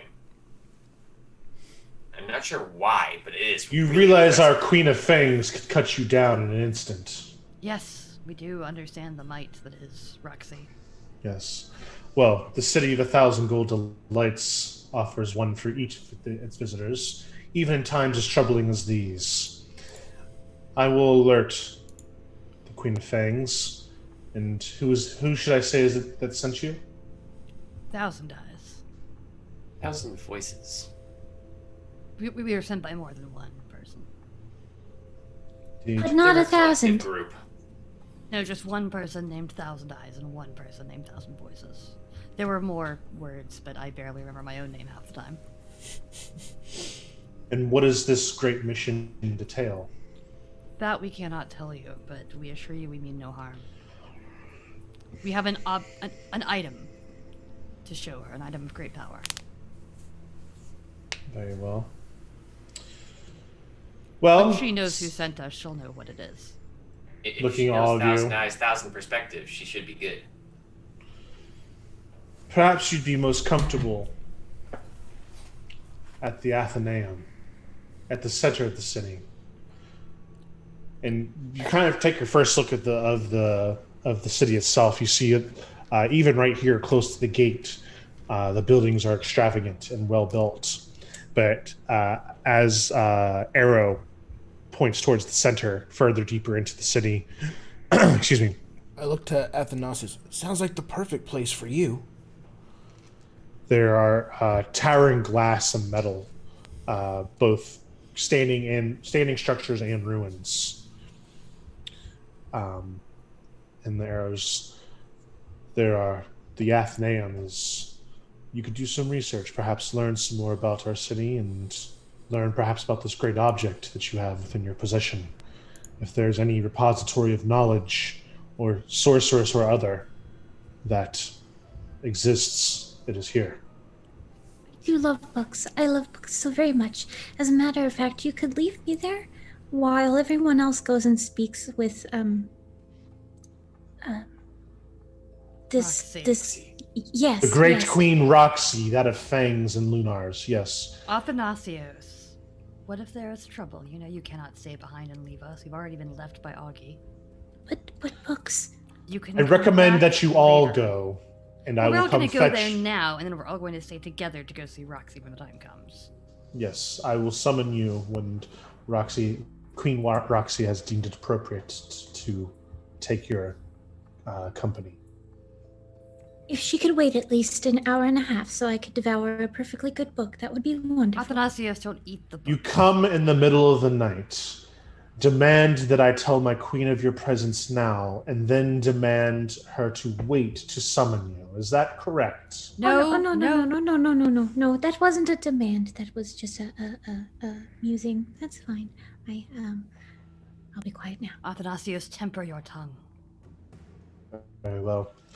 I trust that you know how to walk to the center of a city. And with that, they turn around and not like at a full-out sprint, but kind of like at a brisk walk/jog. They head towards what look like to be the buildings of the ruling. We'll go to the Athenaeum. It's simple enough. Like the roads are very well defined and easy to follow, and you have these large buildings that you're walking towards anyway as a point of reference. So as you approach, there is a large building made almost entirely out of glass. It seems even the support structures and everything are glass, and you wonder how something like that could stand, let alone survive any battles the city might have encountered before. You walk in, and it's just, to put it into scale for all of you, to think of a large library such as maybe the Library of Congress or something like that, where there are just floors upon floors upon floors, basements of books, having to use different types of methods to even find a particular book. This is double or triple its size. It's just any written form is kept here. There are sections devoted to personal journals. There are sections devoted to children's schoolwork. There are anything that could be possibly serve any purpose or value or understanding or hold any information upon it seems to be stored here. I'm pretty sure that Athanasios and the Promise will go straight to any sorcery and necromancy books that exist. There are very large sections devoted to sorcery. There are sections devoted to each type of exalt. There are books that are chained and locked away. There are books that are very clearly covered in blood. There are books that give off and shed light. There are sections of this Athenaeum that actually seem to have collapsed and seem ancient and have cobwebs covering them. And the bookshelves themselves are rotted and falling apart. The books upon them are closer to dust than they are actual books. It is a magnificent place that especially Athanasios, with their love for knowledge, you could spend millennia here and not read even half. I'm going to go find the necromancy book that's covered in blood and try to read it. Okay. See if I learn anything. All right. You open up the book. It details just horror. The one that calls to one is kind of almost like almost weeping blood, and just details horrible, very specific, very detailed sacrifice rituals that were done in very early ages by what seemed to be, before abyssal exalts existed, people who wanted to still summon the powers of that plane. And for someone that it would not, that's not of you, of where you come from, of who you are, it would be horrifying, revolting, cause them to retch. But you are able to glean knowledge from this, and you gain permanent willpower, 2 permanent willpower. Just always you always have. Ooh. You mean will for first working? Yes, sorry, Will. Sorry. No, it's fine. I just want to make sure we're on the same page. Yes. Permanent will. That's awesome. I'll take it.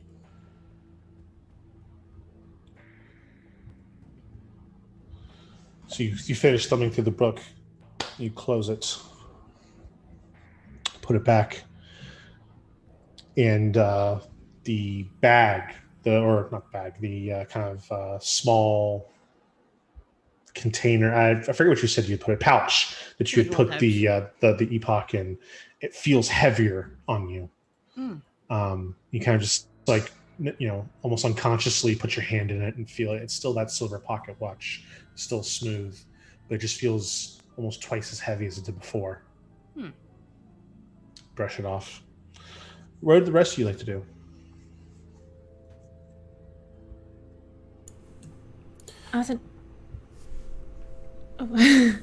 Athanasios will be pleasantly overwhelmed by all the books and go grab a random one. A random one. Okay. So if you want me to roll a die, I will.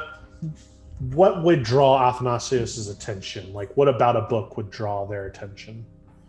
Like, would you grab one that looks like fairly normal? Would you grab one of the like weird, clearly like Exalt written books that's like, either glowing or seems to have like specific runes carved into it, or is giving off an energy or something like that? Would you look at some like the ancient stuff that like, you're afraid that if you pick up the book, it might just turn to dust in your hands? Yes. Like one of those? Yeah, something that looked well loved. Okay. So you go over to the, and it is the smallest kind of section of this Athenaeum, where the bookcases are all kind of broken in on one another. And the books are kind of all, they've slid where the bookcases have broken. And actually, the first book you do pick up actually just kind of like you feel it, and it's almost like it's not physical. Like it feels like you picked up like a dryer sheet or something that's been used. It's gone through the dryer.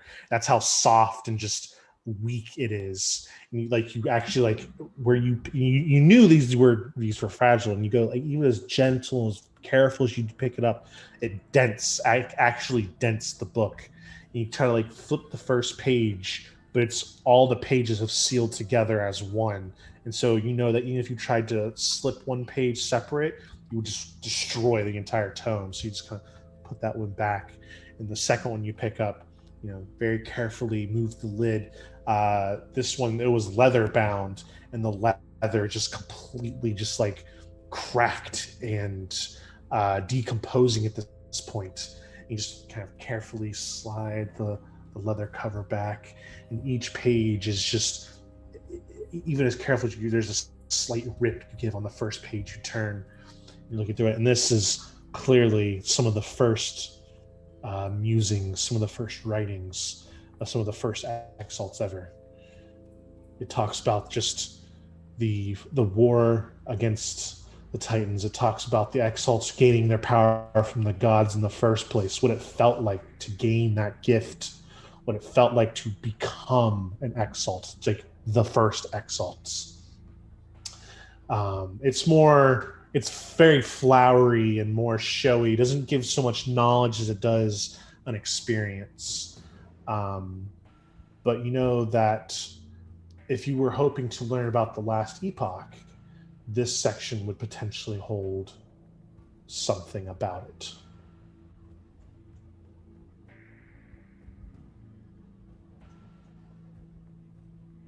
Cyrus and Lev, you two do anything?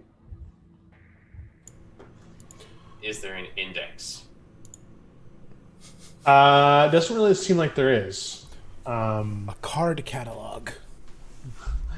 It seems more like everything is definitely in broad categories, but there's no like, system to look up a very specific title.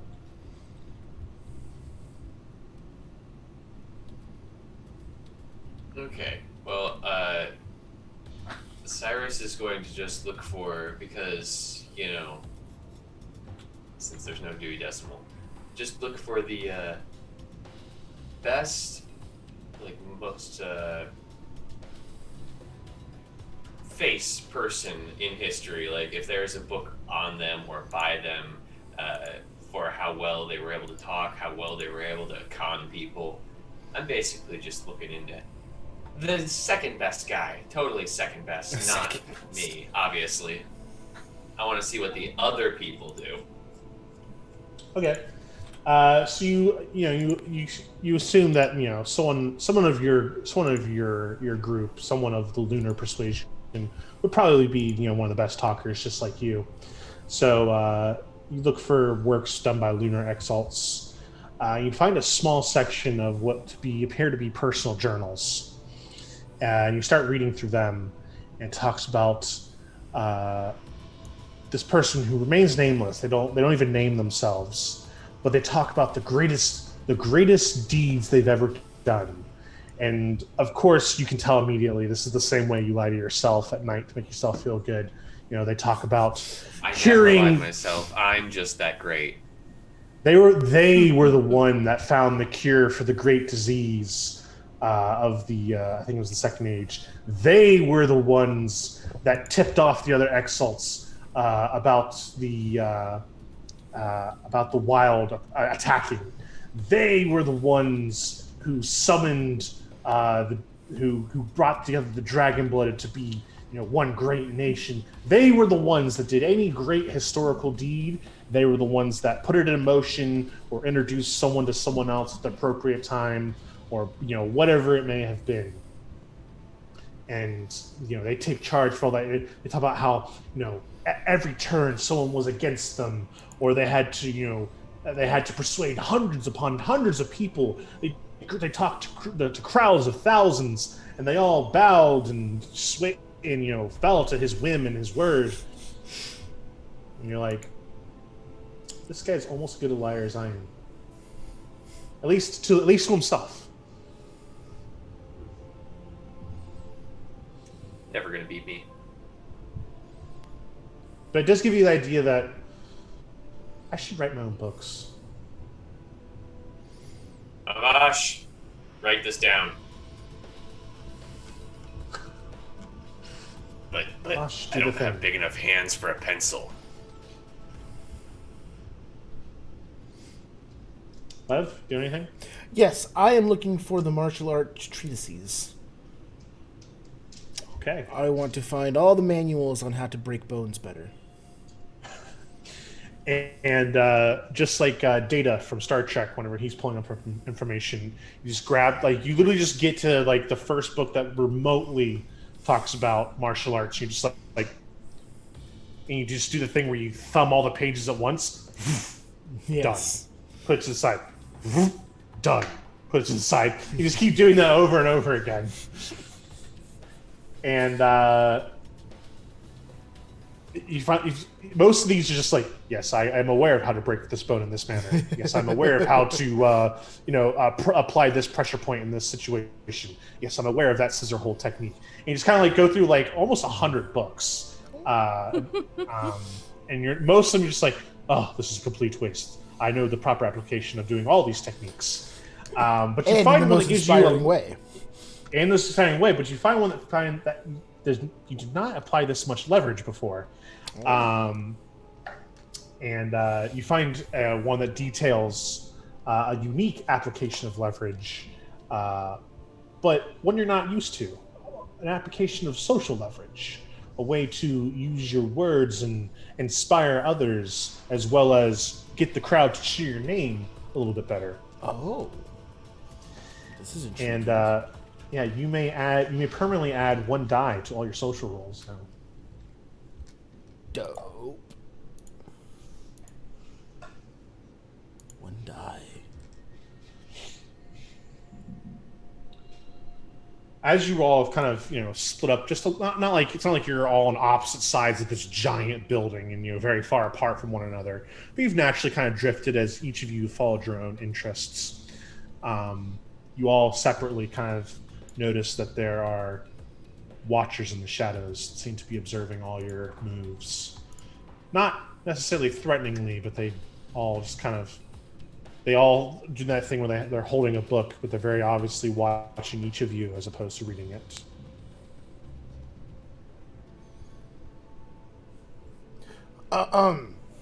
Just kind of walk up to them. Well, one of them. Right. Hello. Hello, Exalt. I see that you are admiring this.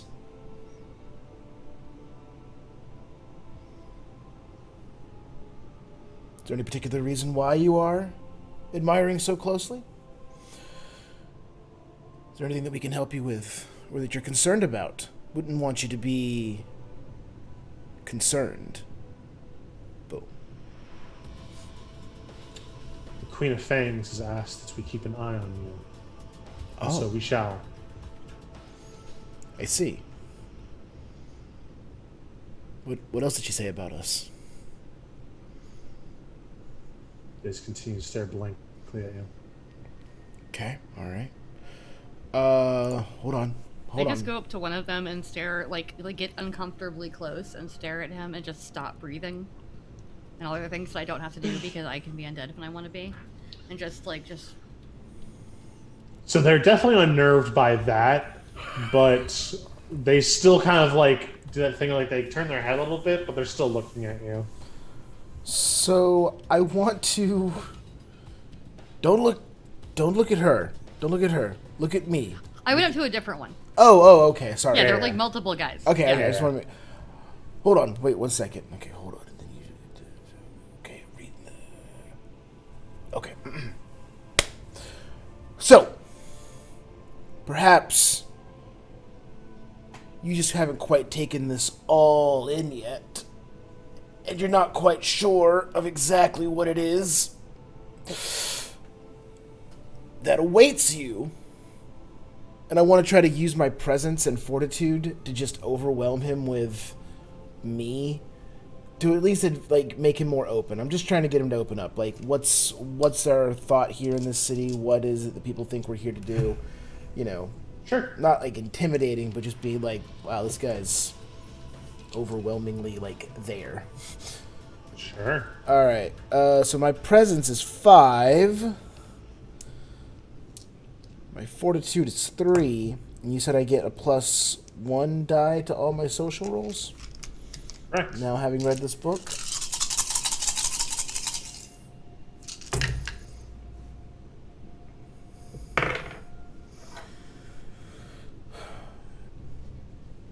Two, three, 4 successes. 4 successes. It's kind of Just to have this guy open up and be yeah. My queen told me to do something. I would not disobey her. I was only told to observe, not to do anything else. So therefore I will observe. All right. Observe away. And I'll just do ab wiggles. And that's all. Yeah. Okay. Athanasius, as you're looking through the kind of this ancient text area, you see several books that talk about the creation of grand devices. Well, you see one book. The rest are little clumps of ash and dust. And a whisper enters your mind from across the room, kind of towards where the promise walked towards. The answers you seek lie in the past.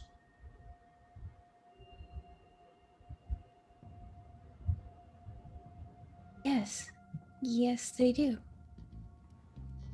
There's a way to bring the past to the present. Oh. How might one go about doing such things? Your friend has me in their pocket right now. Use me. What? The thing talks? I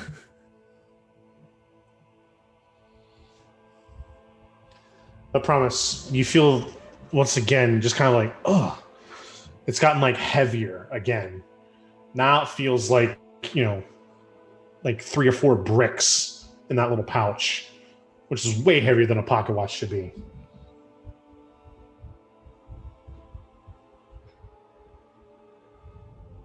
I'm still being creepy though, so. Yeah. And like they're like super freaked out. Like they take one step back and they just kind of like they are completely side-eyeing you now. And so I move around to get in front of them. And there's just kind of this weird, like, you shuffle to get in front of them, they turn slowly. You shuffle to get in front of them, they turn slowly. The two of you are doing this very weird dance.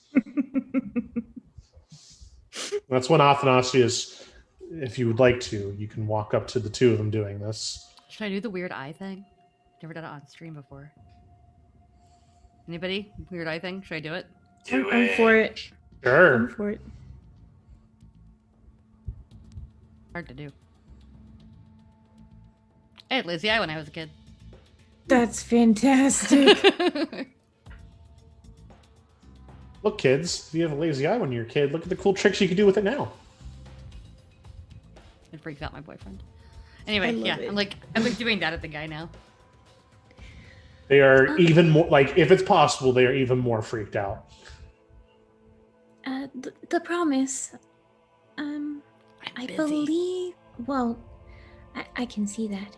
What a marvelous trick! I can do that too. But Athanasius removes one eye. Just turns it. Yes. See? Yes. What do you want? Pops the eye back in. The thing in your pocket spoke to my brain. What did it say? The one that's been watching the promise the entire time kind of like leans in with like when the promise does like they feel like they're part of the group now. They're like, oh. What did it say? It said that the answers that I seek are in the past. But we were told not to use it outside of that stupid cave with the bushes. Remember the cave with the bushes? Yes, but well, if the device says it's a good idea, it's. I don't trust talking watches. I Is just it still point a at the watch? lunar who's watching us and be like, "You shouldn't either." They're just like, oh yeah. If I hear bad that, idea. if I hear that from a distance, you just hear Cyrus say, "Friggin' Siri!" What's a Siri? I don't know, but you don't trust talking objects. Well, it is interesting that it spoke to me and no one else. Do you trust Thousand Eyes, or do you trust this hunk of metal that has already changed its form more than Cyrus does on a daily basis? You don't. It is true. You don't trust talking metal? I said objects. You're not an object. You're a person. Yeah.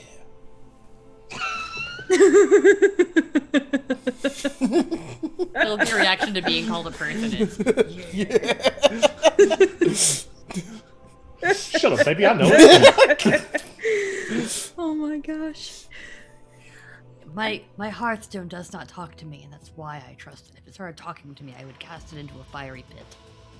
It's at this moment you're. No, I'm just kidding. Well, what at least I'm curious. We're not using the object in the middle of a library full of lunars in the city of Roxy. We're supposed to give it to her, not show everybody how it works. Oh, do you think it wants to escape from her? Maybe. Well, that's an interesting thought. Something did kill our master. What does it look like now? It's my bag. Here. Pick it up. I look in. I peek. Looks like the silver pocket watch still. It's a pocket watch still. It's just really heavy.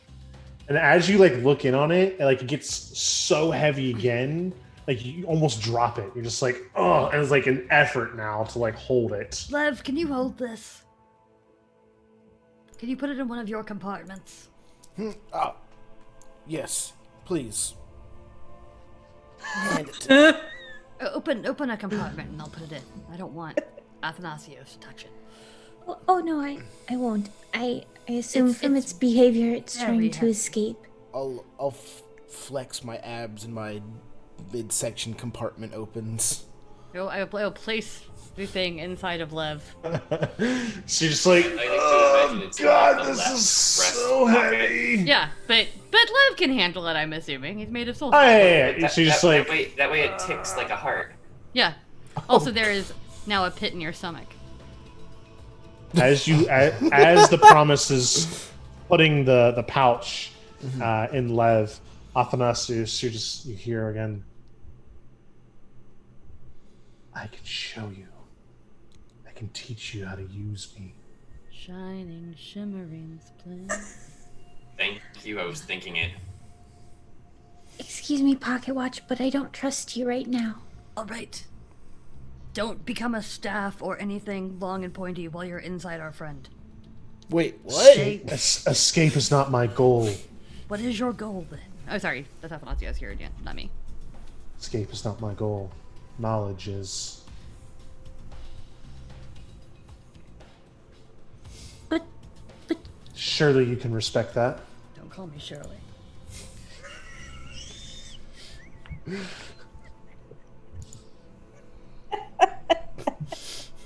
Good luck. We're all counting on you.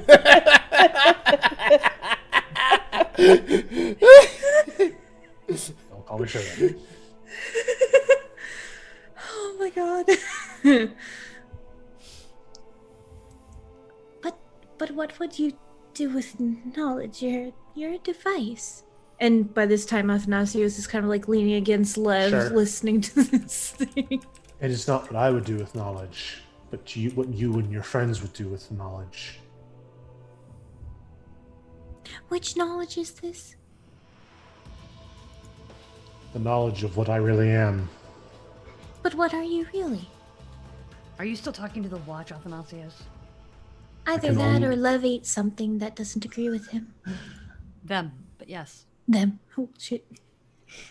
I can only show you, not to tell.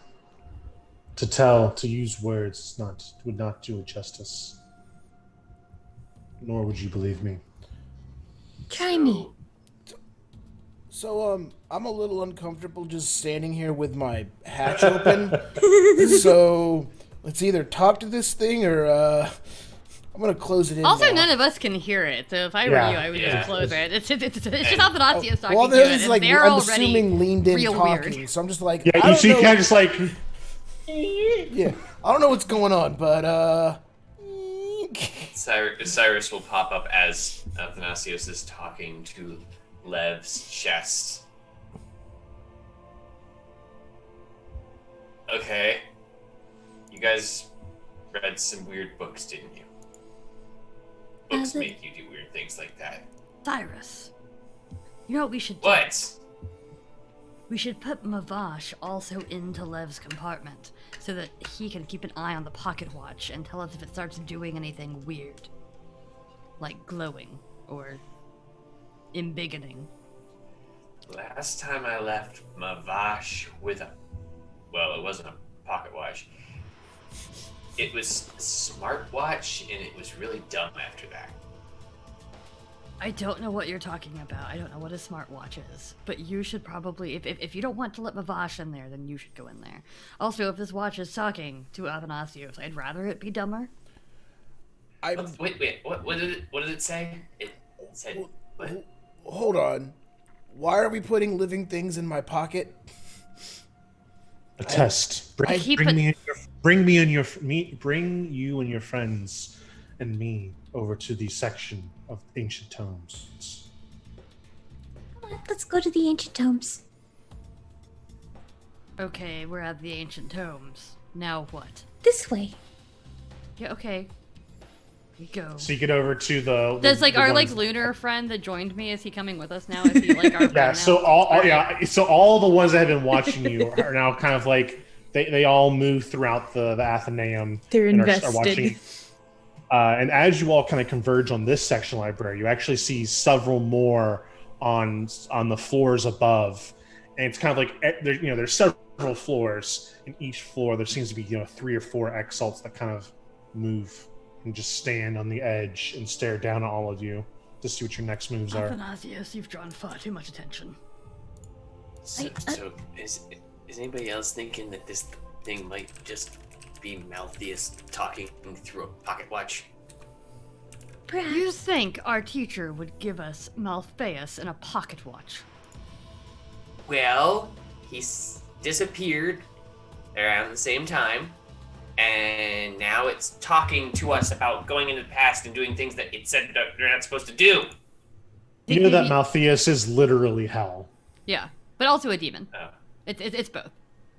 Yeah. It's a person and a hell. But also, do you think it could be Augie? Is Augie trapped in the watch and is trying to get out? Have a That very wouldn't easy make way any to find sense. out. Don't think. Unions suck.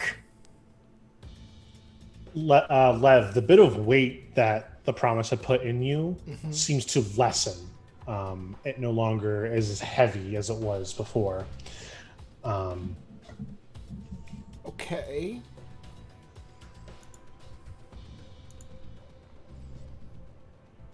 Huh. It's The books here have the knowledge, Athanasius. You just have to reach out and grab it. I feel lighter than before. That's interesting.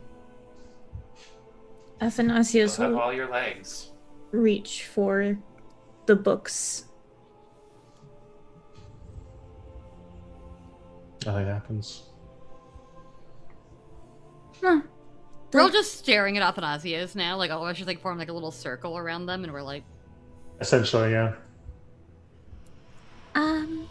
"We're here. What do you want now?" Help me look through these books as carefully as I possible. mean, the piles of ashes on that shelf. Yes. Those aren't books. Those are piles of ashes. Well, some of them are book-like. Book-like. Book adjacent. Those are Bookish. book-like in the way that a pile of bone dust is human-like. Precisely. A pile of bone dust is not human-like. You are human-like. Lev is human-like. Cyrus and myself are human-like. Wait, Turn into a ferret at that comment. hold on. So, You're sometimes human-like. You're more human-like. Either way, the point is that those are piles of ashes. And if I in the Diet future human. am ever a pile of ashes, I will no longer be myself. in the future,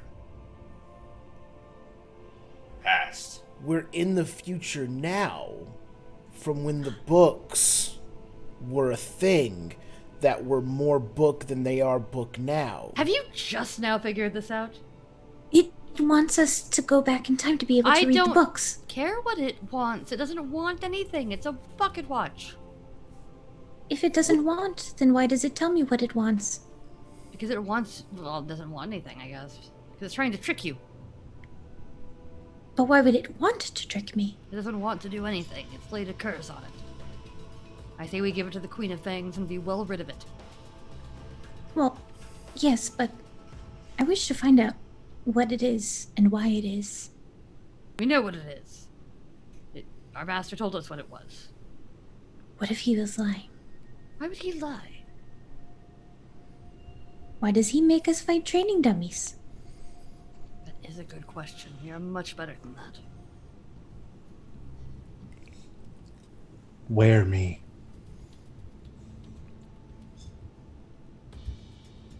Yeah, I feel like at this point, with my major virtue of wonder and minor of courage, I've probably been convinced.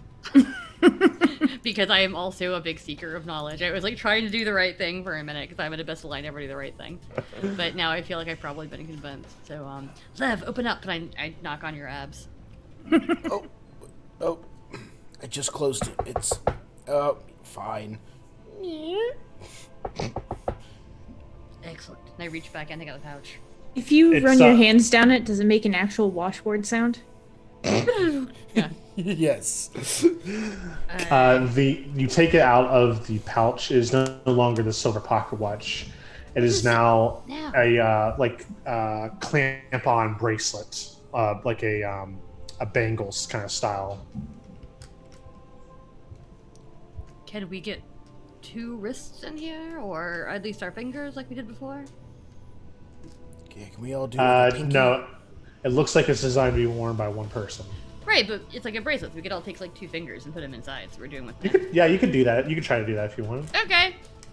Everybody, I'm not gonna say what I was gonna say. Everybody, do the thing. Oh my god. I didn't say anything. You all attempt that, but nothing happens. When we press the button? Yes, we Well, there's no button this time. This has to Is go the other around thing. one wrist. Well, I vote Athanasios since they're the one that can hear it talk. Athanasios, you had better come back. If I don't, Then we're fucked. Then we're in Athanasios. Mahalanka with nothing to give Roxy, having just snuck into her city. I have a question. yes. Oh! Take one of your arms off and leave it here so that even if something bad happens to you in the past, you'll still be here. They're taking their brain with them, you imbecile. That's Wait. the important part of a liminal. Wait, no. If they take their arm off, then they're still here. Because that's their arm. Lev, Wait. if you take your arm off, can you still do anything with it? No. Well, no, because I'm fully attached to myself. Right. So we just have a one-armed Athanasios And- in the past. But And Athanasios, if Athanasios loses an arm, what happens to it? they Okay, can like still while move it while, around. while we're debating, I just clamp the bracelet onto Athanasios's wrist. Okay. I would like to do one thing. Sure. Athanasios will remove a pinky and leave it. A pinky promise. I I will won't do everything anything. within my power to come back. It's not your foot. Okay, pinky promise, clamp. Okay. So you take the pinky off. The bracelet gets clamped on you, and everyone kind of has that moment of like, "Oh my god, what's going to happen?" Nothing happens. You're not transported to a different time. However, you do, and you kind of just like standing there, like, you kind of like brush the bracelet a couple times. You like poke different parts of it, and maybe there's like a secret button or something. But as you're doing that and kind of returning your wrists backwards and forwards, Lev, you notice that the books on the shelf where Athanasios is turning their hand, the ones directly in front of it, they are rapidly aging into dust and then turned back into a book even younger than when it was on the shelf. Oh. Athanasios, read the titles as you go. And I'm going to pull out something that I haven't gotten a chance to use, but that I gave my character, which is Sure. my translation hearthstone. I have a translation crystal. So if anything is coming up in a language that we don't understand, because there are a bunch of languages in creation for its whole time period, I am going to hold the crystal up. It's like a big flat, like pane of glass almost, so that as they are making, Like, is it like a decoder? Yes, no, it is. It also works on ciphers. Awesome. It is a Hearthstone straight from the book. Nice. Or Nice. an artifact. But yeah, it is a flat rectangular crystal set in a frame of blue jade. When placed over any text, including ciphers, it automatically translates it to the ancient language of Old Realm, which I speak. So. Nice. The Promise pulls out their X-ray decoder they got from their box of cereal. Yep. And Only it's made of orichalcum jade, and so it's like a $900 cereal price. Oh god. Well, that's how much cereal I had to eat by the time I got the prize. I need a anyway. lot You of had to Magic Spoon. Yeah, it was a whole thing. mail in the rebates. But yes, so Athanasios, you just kind of keep twisting, almost. It feels like you're almost grabbing onto a handle that you can turn, and you do that on several of the books that are in bad shape. And you get diaries of some of the oldest named Solars. You get details of the construction of artifacts, but then one in particular is titled "The Last Epoch." You just kind of This like one. you just kind of like make sure it's in a good enough state to be picked up where it won't be destroyed. And as soon as you pick it up, Athanasios, it's before you even open it, it just kind of like everything slows. The promise is still like moving the decoder, but it's just hundredths of a second, like a hundredth of a second goes by. Lev is in the middle of a flex. Cyrus is mid transformation from ferret to human. Oh god, he looks terrifying right now. Yeah, it's really terrifying. I have read Animorphs books. You're That, immediately just middle like, picture "Ugh!" is never good. You try not to look at him. As you're holding the book, just kind of almost as if there was a second layer that had been hidden before you picked up this book. You see image placed over the real world, and you are in some unknown room that you have no idea where it might be or what time, or even what time it may be. And you see a great, powerful someone that has been described in stories and tales and legends as the king of all craftsmen is bent over a table. And you hear the thundering poundings of hammers, the bending of metal, the heating of the forge. And you see a shape of some sort, what looks to be a very large hourglass, but all kinds of different pieces and parts are built around it. And it looks vaguely Gollum or maybe even human-like. You hear just kind of muttering to himself, Time.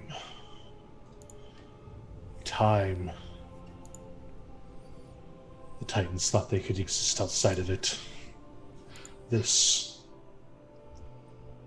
will make them suffer it.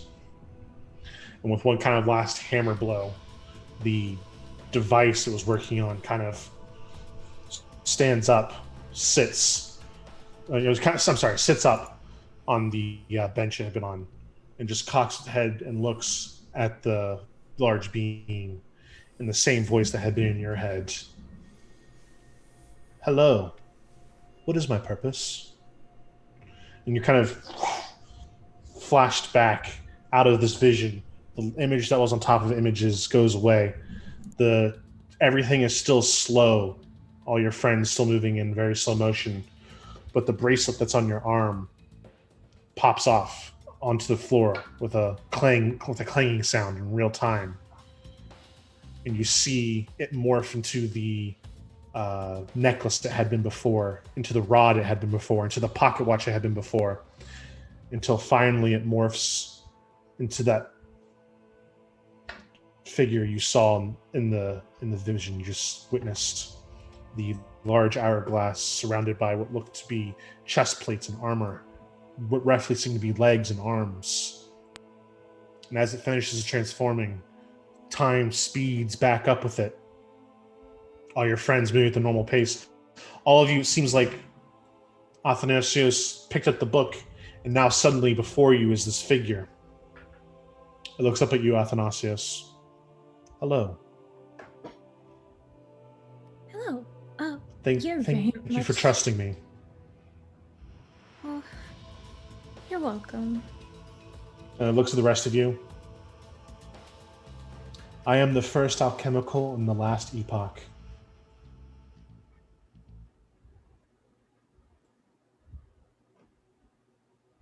It was necessary that I be brought here, as my destruction would cause untold chaos to reign. Time would cease to exist. We're I going am to a- destroy you. Why did you need to just take your form now? I did not know if you could be trusted. You were not true protectors. You were not true members of the society that was charged to protect me. And I was told to never reveal my form. But I fear that the war that hinges outside and the Queen of the City and the events that have led to you bringing me here caused me to have to do this. I figure it's important you had all the facts. Why did you only talk to one of us and not all of us? Athanasius showed that they cared the most for knowledge and the seeking of truth, the seeking of wisdom through pages of text. And I knew that if I could show them my creation, they would understand. I am the Exalted Time.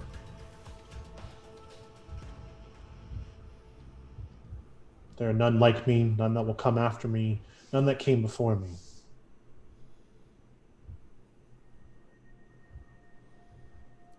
So, are we meant to give you to the Queen? I do not know. Because now you're a person, and that seems strange. It does. I don't give people to other people. It's like you kind of have the right to decide things now. Yeah, where do you want to go? I have long forfeited my free will, as I knew it was best to stay alive at any cost, to not be found, to not be taken in by the forces of evil. If those who had malcontent in their heart were to seize me, many horrors could be unleashed. The construction of time itself resides within me, and if they were to undo me, there would be no time. It would cease to exist as you know it. Well, you would be very safe here.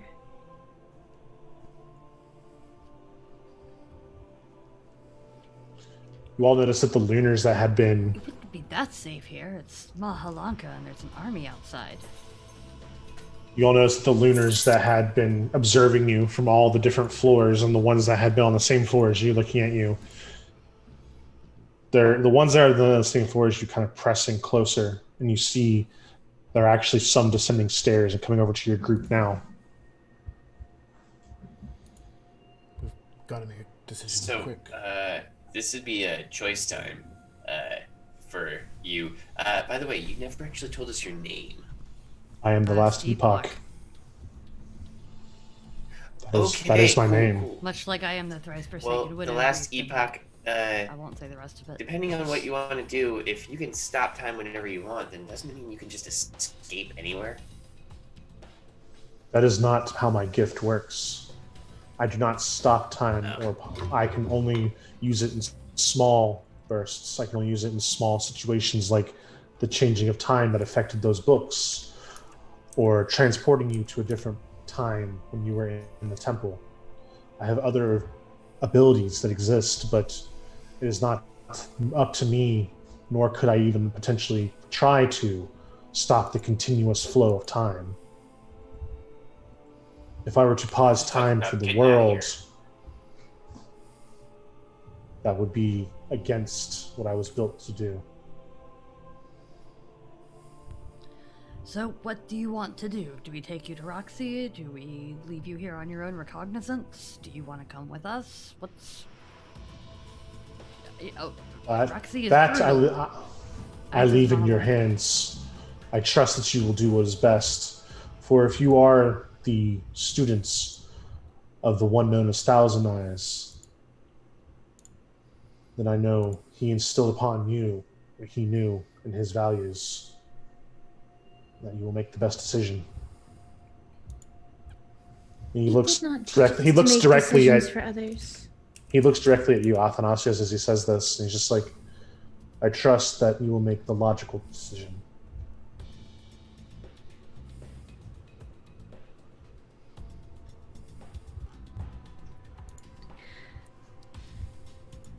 logic dictates that we can't make decisions for others, regardless of what they've done with their free will.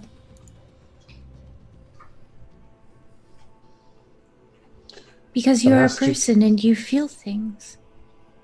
I ask that you take me with you then, as the society that existed to protect me may not exist anymore. You are the offshoot of it, the offspring of it, what remains of the distant memory that it was.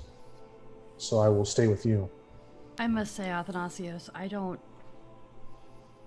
relish the thought of leaving a sentient being who has just joined us in the middle of a war zone under the care of the Queen of Fangs.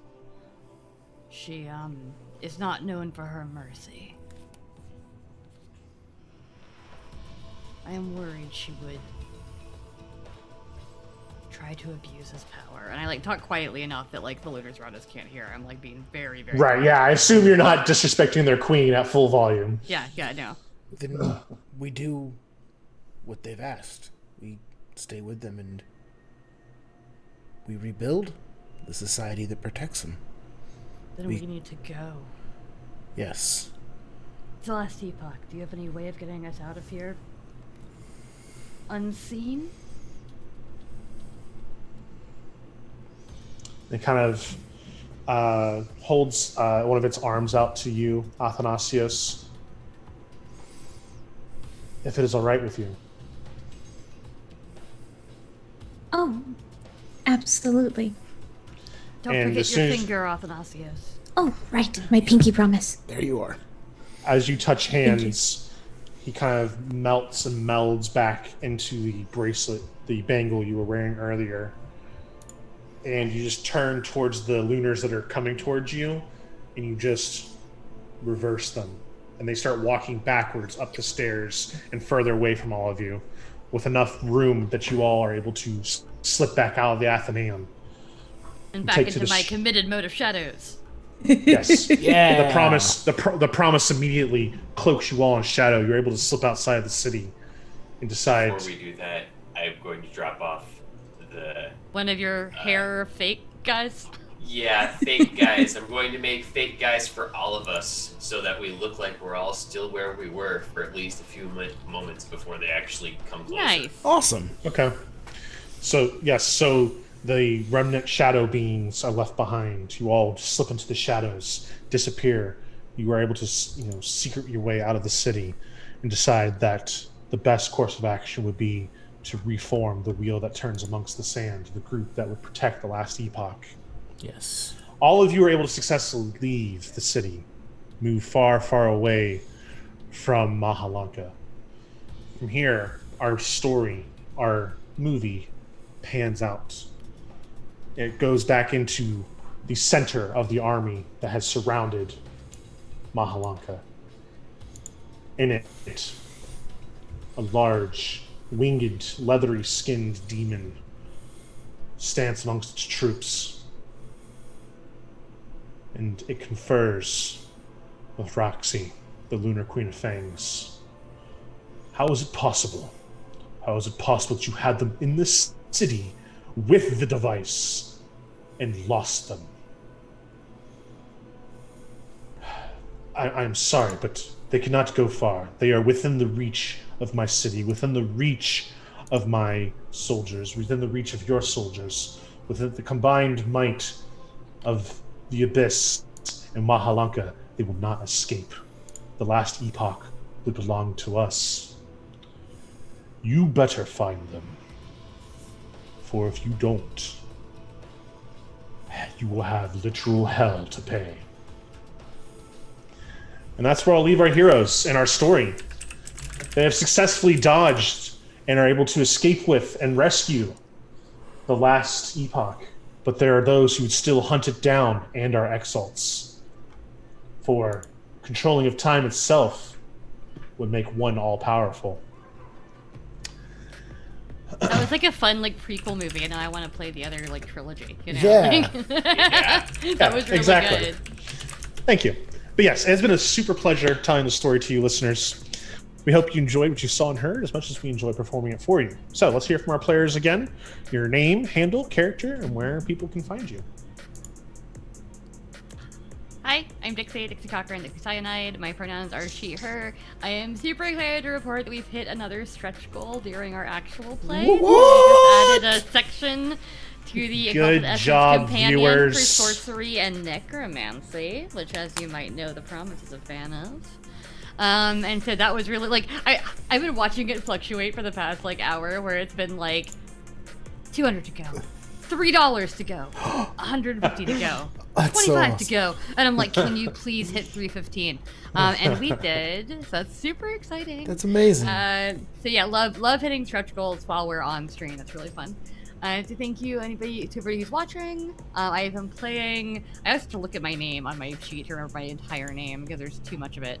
The thrice forsaken widow wreathed in the promise of oblivion, aka the promise, a midnight abyssal. Someone else has to go now. I just look weird, just staring. That was Yeah. me. Sorry. I was paying attention to Twitch chat where we got some raiders. Oh, sad face. I because knew we right at the just very ended. end. We're like about to go away. Thank you. Ink and Lyra, we do appreciate the raid so Yay. much with 17. Oh. I'm so tired. Ooh, pride hearts. Oh man. Well, at least you get to learn who we are. Yes. Dixie Not me, just though. Dylan. Go ahead. Dixie lives inside of Onyx Path. That's. Hey everybody, I am Ever. My pronouns are they, them. You can find me all over the internet as Changeling Ever. I was Athanasios Maripen, the Marrow-Liminal, and apparently trusted by the Time Epoch, which is kind of fantastic. And you can find me playing again tomorrow evening on Warple Tales for Fallout as Apple, the Mr. Farmhand.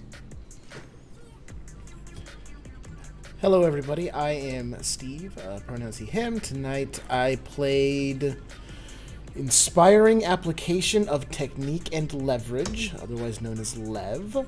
You can find me on the internet at Voodoo Arcade, and you will also find me tomorrow playing Fallout, where I will be a super mutant doctor who everyone is terrified to get medical assistance from. Awesomely terrified. Hello all, I am Devin. You can find me online at Sword of Sullied, and tonight I have been playing Cyrus and Mavash. And next time you can find me will be... Oh wow, it's gonna be Monday. And FYI, happy birthday ever. As of Yes, it is midnight or as 12 of yesterday? As of right now. like right As now. of what, Happy 2 minutes ago. birthday, Ever. Happy birthday! Thank you. Yay. Perfect. Yes. Happy birthday, Ever. I and all of our wonderful players, you have all been fantastic for this little short story we did. I have been the storyteller, Patty Shakes _, and I encourage you to watch all of Onyx Path and Vorpal's other shows, which you can find the schedules on the respective websites. I would just like to say Exalted Essence has been a blast. The point of, as far as I understand, of Essence is that this is the version of Exalted that anyone can run. It's friendly, it's new person friendly, it is open and accessible for all people of all experiences with the system. As shown, I have never done anything with Exalted up into this story, and Dixie was very kind enough to be like, yeah, Patty, go ahead and showcase this Kickstarter that we're trying to get money for to the world. It was really fun too for me because most of the devs that have run Exalted for me and for playtests have pulled out tried and true 1 and 2e characters everyone knows and loves, and I was like, I have no idea what Patty's gonna do, and I know that he's just gonna make some stuff up, and I'm totally into that. I don't know if there's canonically some random Exalt that can be the Exalt of time, but exigents exist, and so I guess it there is could so be. now. Yeah, which is the whole fun of Essence, is that we don't give you so much setting that you feel like it has to be an in-canon game. We give you a tiny little bit of setting, and we're like, have fun in your sandbox. Also, we should probably mention that we have another Kickstarter game coming up soon. We don't have a date for it to start yet, but we did Mini announce... drum roll, please. We We did announce on the Onyx Path blog yesterday that Squeaks in the Deep will be our next Kickstarter. That's the Mice and Rats supplement for Pugmire. It also includes our very first ever mega dungeon for Pugmire. And both myself and Eddie Webb, the creator of Pugmire and Pug Study, will be in that actual play, along with, I know, Devin, and then Sean, and I forgot who. Yes, Kisama? I believe not next week, but the week after. And I believe Zach. we're going to start it. Zach and Kisama. Yes. I remembered everybody. I'm proud of myself. Oh, that was good. So 2 weeks from now, look for that on the Onyx Path channel. It'll be on Tuesdays, same as Exalted was. And the great Sean, aka Space Lord Pajamas, will be running that show of Squeaks in the Deep. I know he's very excited to show it off. I know all of our players are very excited to play some fantastic characters in it. Eddie And never like gets Dixie to play his own games. He's so excited. Yeah, and like Dixie said, Eddie Webb and herself will be joining for that. So you have some fantastic players that are going to be in that game. That is going to be so cool to see Eddie play. Yes. I don't think I've ever really seen him play Pugmire, aside from maybe like briefly at a con for like a half second. But usually he just runs it because that's his job at cons, you know? So yeah, so if you enjoyed Exalted Essence, you still got like 30-something hours to back it, which you totally should. If you don't do it, you're just a square. And after that, look out for the Squeaks in the Deep Kickstarter. That'll be coming soon, TM. But until then, we hope you enjoyed our story. We look forward to seeing you in the future. And until next time, may you bathe in the light of the first age. Stay safe, stay awesome, stay adventurous, make good choices. Oh, and go get vaccinated. Don't make good choices. Eat a man. Make tasty choices.